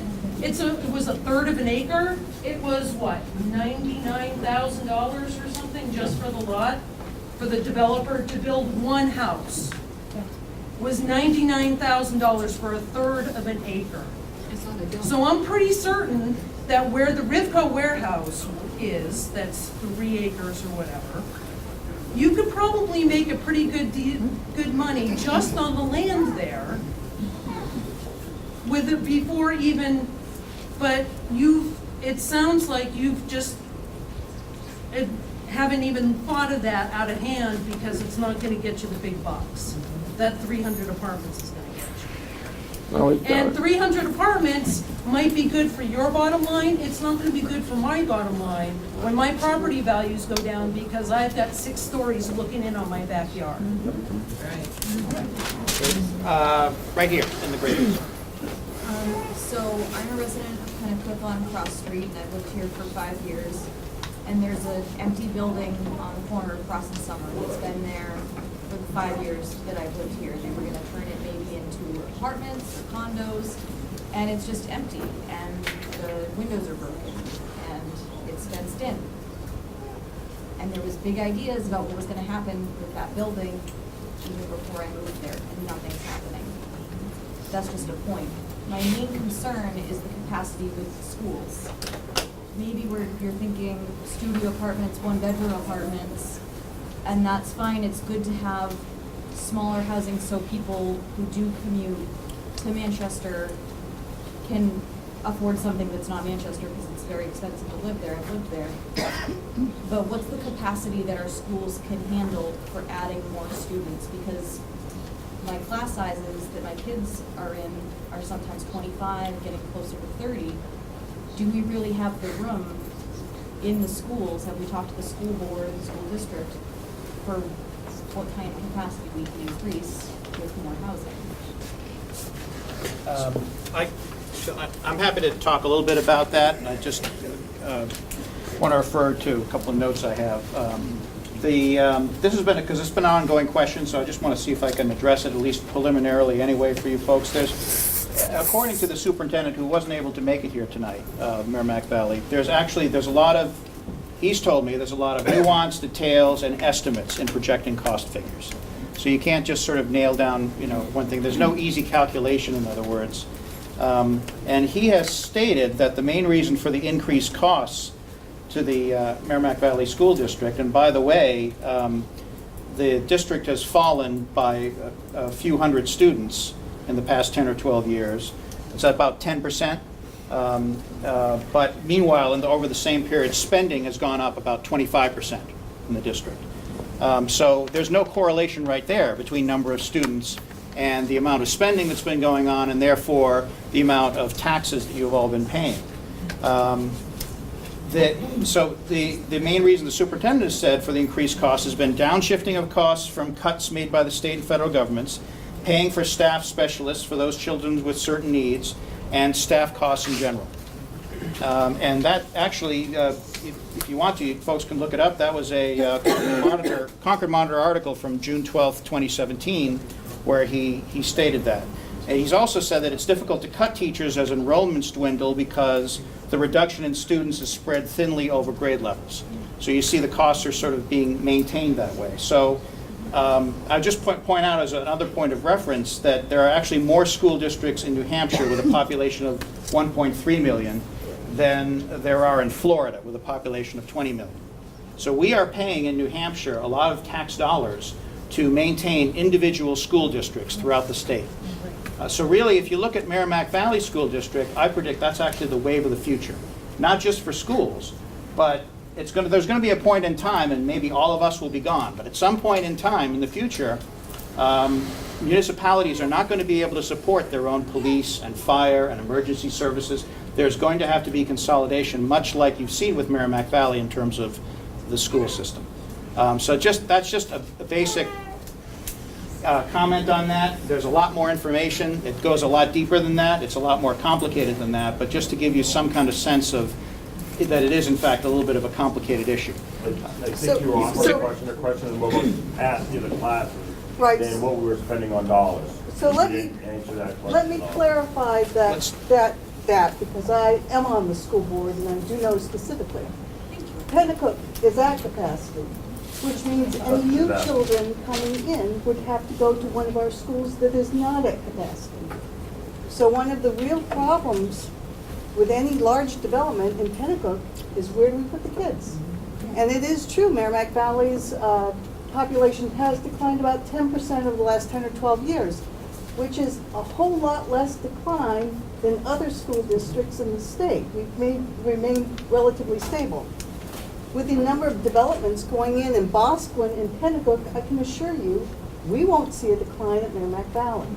And we will encounter the issue of where do we put these new kids, because in a 240 unit development, plus the 54 low-income housing developments, we can assume 25% of the population will be special needs, which means the district is going to have to buy an additional bus because these kids can't walk.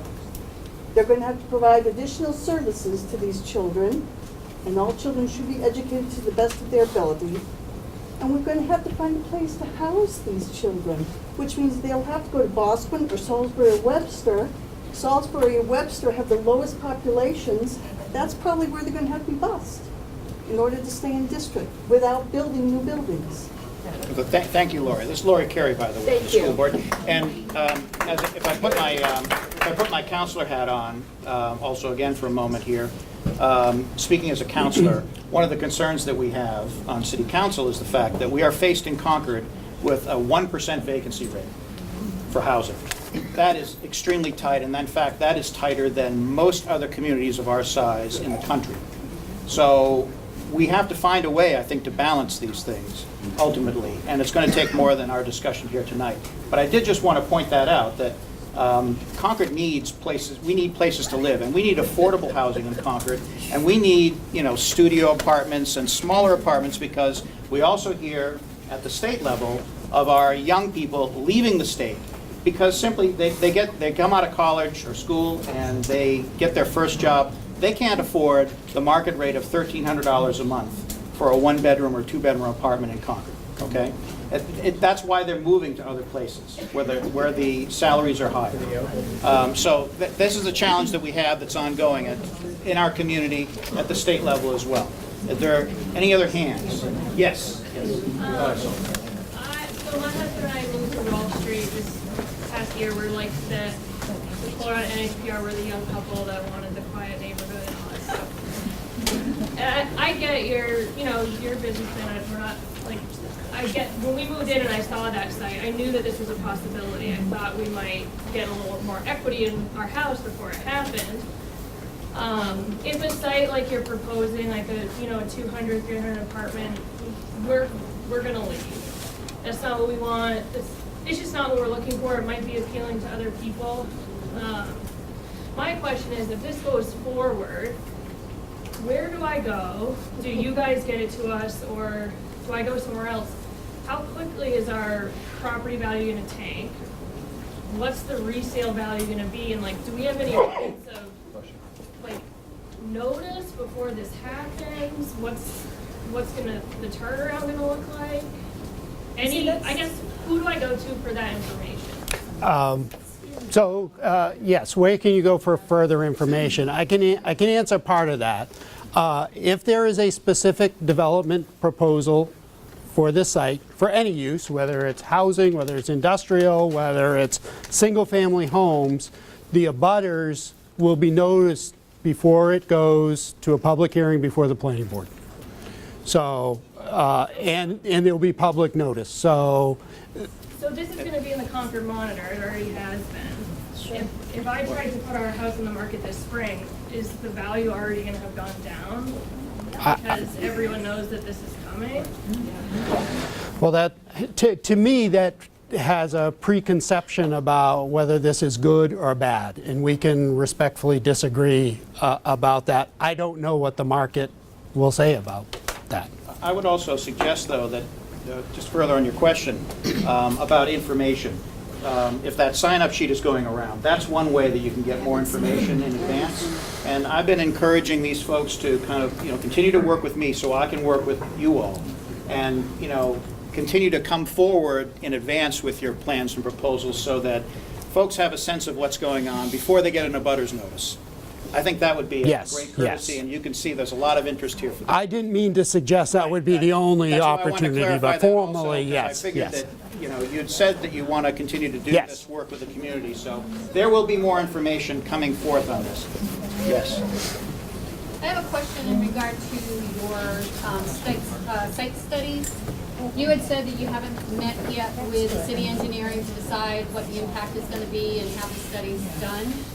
And from my perspective, it would make much more sense for you to get that information, send it out timely to the people of the neighborhood to get that feedback so that we can have an understanding of what the traffic is going to be like, the impact to the neighbors, things along that line. I'm a lifelong Penacook resident. I've lived here my whole life. I find it remarkable. I find it sad. I find it interesting that I live 6 miles away from my employment and it takes me 40 minutes to get there. There is no, today, when you say that you do not feel that there's going to be traffic impact, of course there is going to be with 300 units. My Fisherville Road to North State Street is packed slow every single day. The lights on North State Street and Fisherville were supposed to appease some of the traffic flow and make it flow easier. It backs it up. You can't get on the highway because the exits to exit 15 and 16 are backed up so far you can't even get on from 393 to get off that way. So I'm just curious what the city is planning on doing when they're evaluating the traffic impact that it's going to have to my ride into Concord every day, because that traffic is going to go somewhere. And when they say that they don't believe that there's going to be additional cars that are going to be on the road, I do not believe that, because for the street that I live on, a lot of these houses are multifamily, and they have 3, 4, 5 cars that are living in that particular building, and they don't have room on their lot. They're parking on the street. And that impedes my ability to go up and down my street because the cows can't even plow the road. So I would like to know more about your traffic impact studies and some of the other things and the impact that you have, and come back to this group and let us know with facts about what you think is going to happen so we can make a better assessment of how we feel about what your proposal is going to look like. Yes, thank you. All good questions. The traffic element is important. Like I said, I'm literally a meeting tomorrow morning with the city traffic engineer to sort of get an idea of what he would expect to see, what intersections he would want to look at. He's got sort of a global understanding of traffic in Concord, so we want to address that. Hopefully before we go back to the planning board in February, we'll have those answers. I'd like to see it on this end. You know, it's great Yeah. if you want to talk about Concord and what you're coming in from the other avenues, but you can't expand North State Street, Fisherville Road. You can't expand it. You can't expand the highway because it's going to be a 10-year, 20-year project before they get the 4 to 6 lanes coming up this way, which, you know, is another discussion in itself. But I don't want to hear about what downtown Concord's impact is going to be. I want to know what the impact is going to be to this neighborhood and my traffic ride into Concord, Yes. to my employees. I very much expect tomorrow I will be talking specifically about the McCoy Street intersection, the McCoy and Canal Street intersection, about how this impacts folks getting onto Route 3 and exiting down 17, and the impact on Fisherville Road. I think that'll all be part of the discussion. Right here. And just to piggyback off you, Irene, this is going to the planning board February 20th, so we don't have a lot of time. We don't have much time for you to gather this information, gather this group together again and make a collaborative decision. Like, this is going very quickly. If we decide that we don't want to do this, we need to show up on the 20th and we need to be heard there, because we've got 3 weeks. You've read my mind as to one of the closing thoughts. I'll say it now. Everything you said is exactly right. Residents need to show up on February 20th. Planning board meeting, 7 p.m. in City Council chambers on Green Street. If you can't attend, You can send an email into the city. Councilor Champlin, Heather Shank, would that be the Heather appropriate? Shank, the city planner, yes. City planner would be the appropriate person to send an email in with your opinions about, remember, the planning board is going to be looking at a potential zoning change. So they're not really looking at, you know, apartments. So you're right, not a lot of time for folks here with everything else they're doing in their lives to understand what does this mean zoning-wise? What are these changes, right? Where all of our opinions are gone. Okay. All of our Let me- power is gone. I don't want to talk out of turn because, again, Councilor Champlin would be the expert in the room on this, as he sits on the planning board. You're as close as we get, I'll say that. So, but my sense is, let's say if I were sitting on the planning board and these folks came in with a potential for a zoning change, I would be very reluctant to make that change for some of the reasons that folks said here tonight, without a plan backing it up. Because then basically you are handing over, the city would be handing over to these developers, or any developer, it doesn't have to be these people, any developer, sort of the keys to the kingdom, basically. You could just now, as of right, you can build whatever you want to build there. That's really not what planning is about. So again, that's where I don't sit on the planning board, I'm not an expert, but I would say if I were on the board, I would really be hesitating a lot. If, however, someone came, a developer came and said, we want to make the zoning change, and then stapled to that, here is our proposed development plan, well, then you've got something, as a planning board member, as a body, you can look at that, you can have a discussion, oh, I see what they want to do here, they want to put this apartment building, they want to do whatever it is, okay? Then there could be some consideration made. And remember also, folks, there are going to be sort of two bites at the apple. The first one is the planning board, and I may not have mentioned this, but after the planning board reviews this on the 20th, they will or will not make a recommendation to city council. If they don't make a recommendation to city council, what they'll probably recommend is they'll say to the developers, go back, and when you have a plan, come back to us. Okay, that's one option of what they could do. The other option of what they could do is, yeah, you know, we like this idea for a zoning change. Boom, we're going to recommend to city council that it gets approved. It comes back to city council at probably the next month's meeting, which would be in, losing track of time, March. March would be the earliest, and then city council will take up the vote and weigh, I think, heavily whatever the planning board's recommendation is to either enact that change or not. Do they have the capacity for all of us to show up on the 20th? Are you talking about the planning board? Yeah, it's a big room. It's a big room. We've had, there's been standing room only there on certain. So absolutely, the more the merrier. I highly encourage it. I'm sorry to take time away from questions, but I did want to get that. In the back, gentleman's been waiting for a More of an while. observation, not a question. To you, sir, you said this meeting was so you wanted to hear our input, what the community wanted. Your last response told me you don't really care what we wanted, because your response was sounded like it was like a scare tactic. You said, well, if you want industrial, look at industrial, I can bring over waste management. I don't think a single person here said they wanted industrial. What they were saying is they're concerned about what the proposals are, what they want to partners.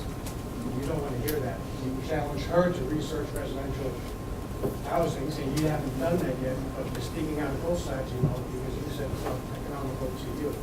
You know, you already researched it, and yet you're telling her to research it instead. But I just feel like you talk out of both sides, and you don't really hear what you have to say. Let me tell you what, let's do this now, before we get too late.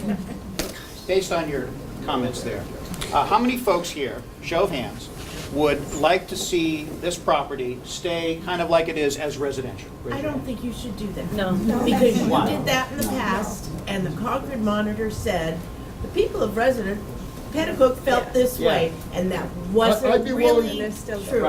I'd be willing to do that if they actually gave us some information of what they were proposing tonight. Okay, so what are you folks saying? Well, so what, in other words, the reason I was going to do that is to give these folks feedback. But if you're saying you're not, wait. If you're saying you're not all ready to do that and do a show of hands, we're not going to do it.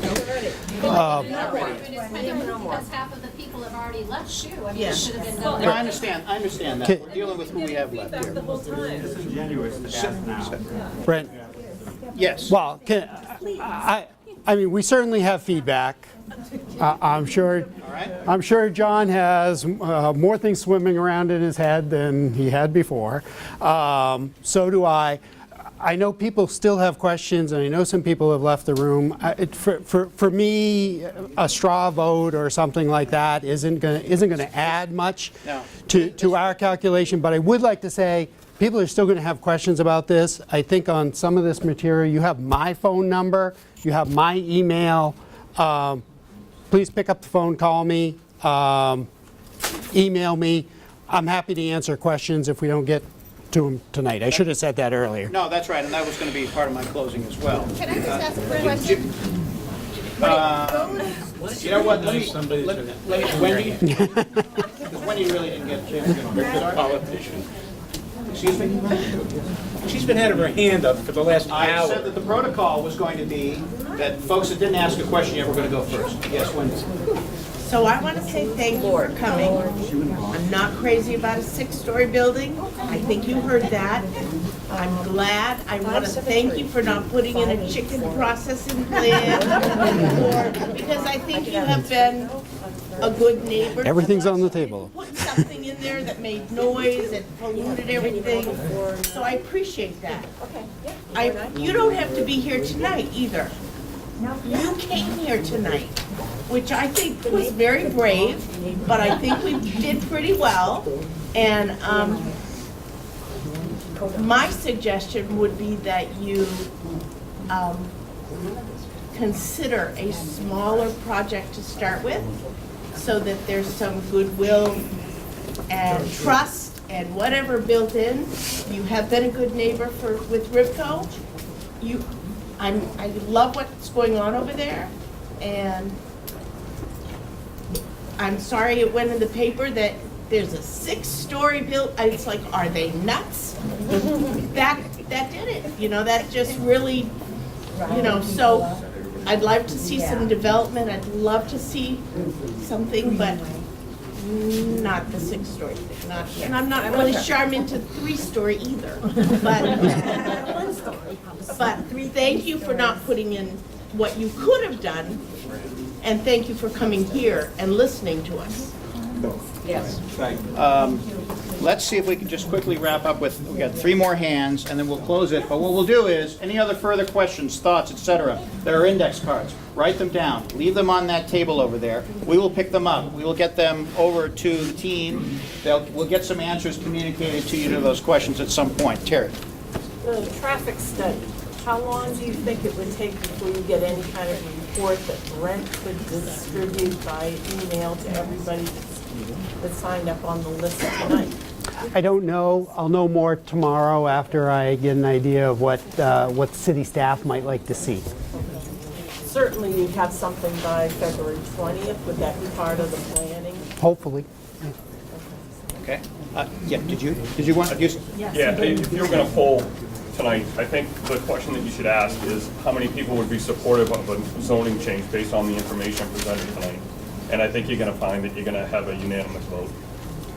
I think I'm going to take the advice of the very smart person over here. We're not going to do that, but that's correct. And really the reason for that was, I was expecting, you know, we got to the question of how many people would like to see 300 apartments on here, we would have no hands raised. Well, I think but I think the message has come across anyway. I think that's what you're saying. You've got a lot of information and feedback on that. I just think that the problem is that you're looking for a zoning change and you have nothing to present, and the poor people that live on Merrimack Street are gonna have, they don't know in their backyard.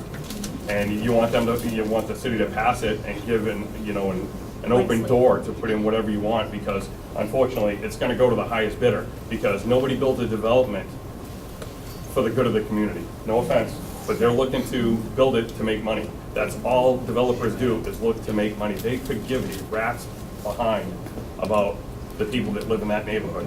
They can put lipstick on a pig, but it's still a pig.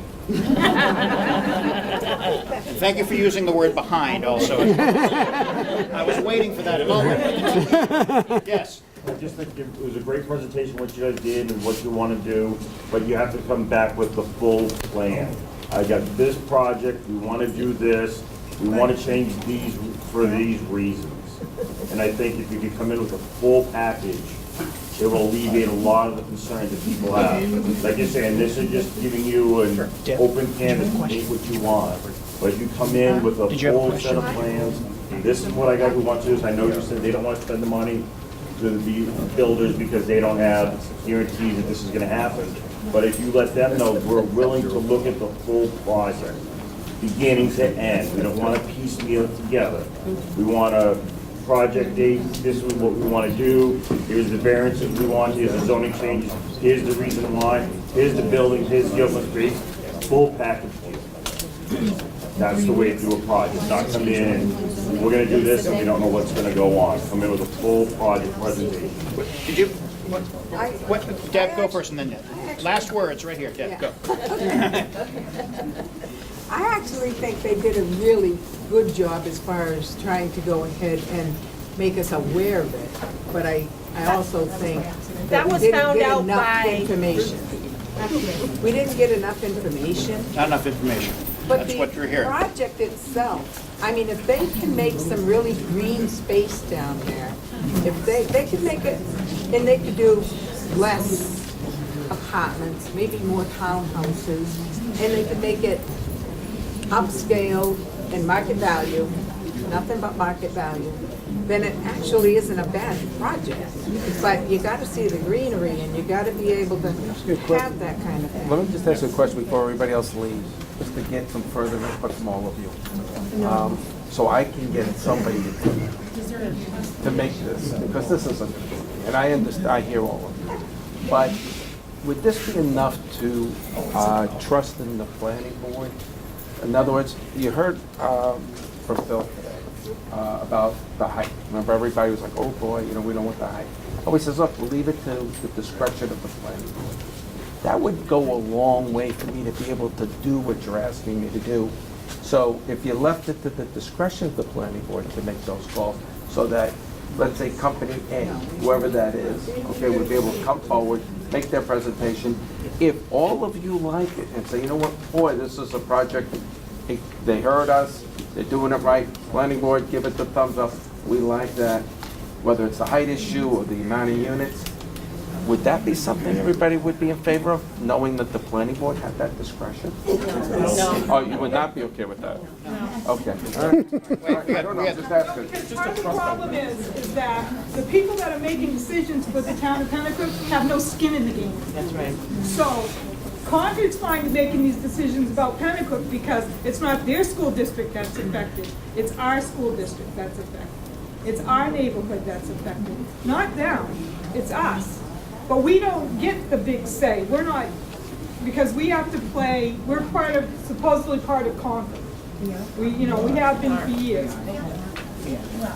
I think we just all feel a little frustrated that the people that are making these decisions really don't have the skin in the game. Okay, and did you want to have a last word? This is your I big just moment. wanted to reiterate my impression that what we're asking for here is a zoning change, which makes a lot of other things possible, but that every one of those possibilities will go through a whole political process before it becomes a reality on the ground.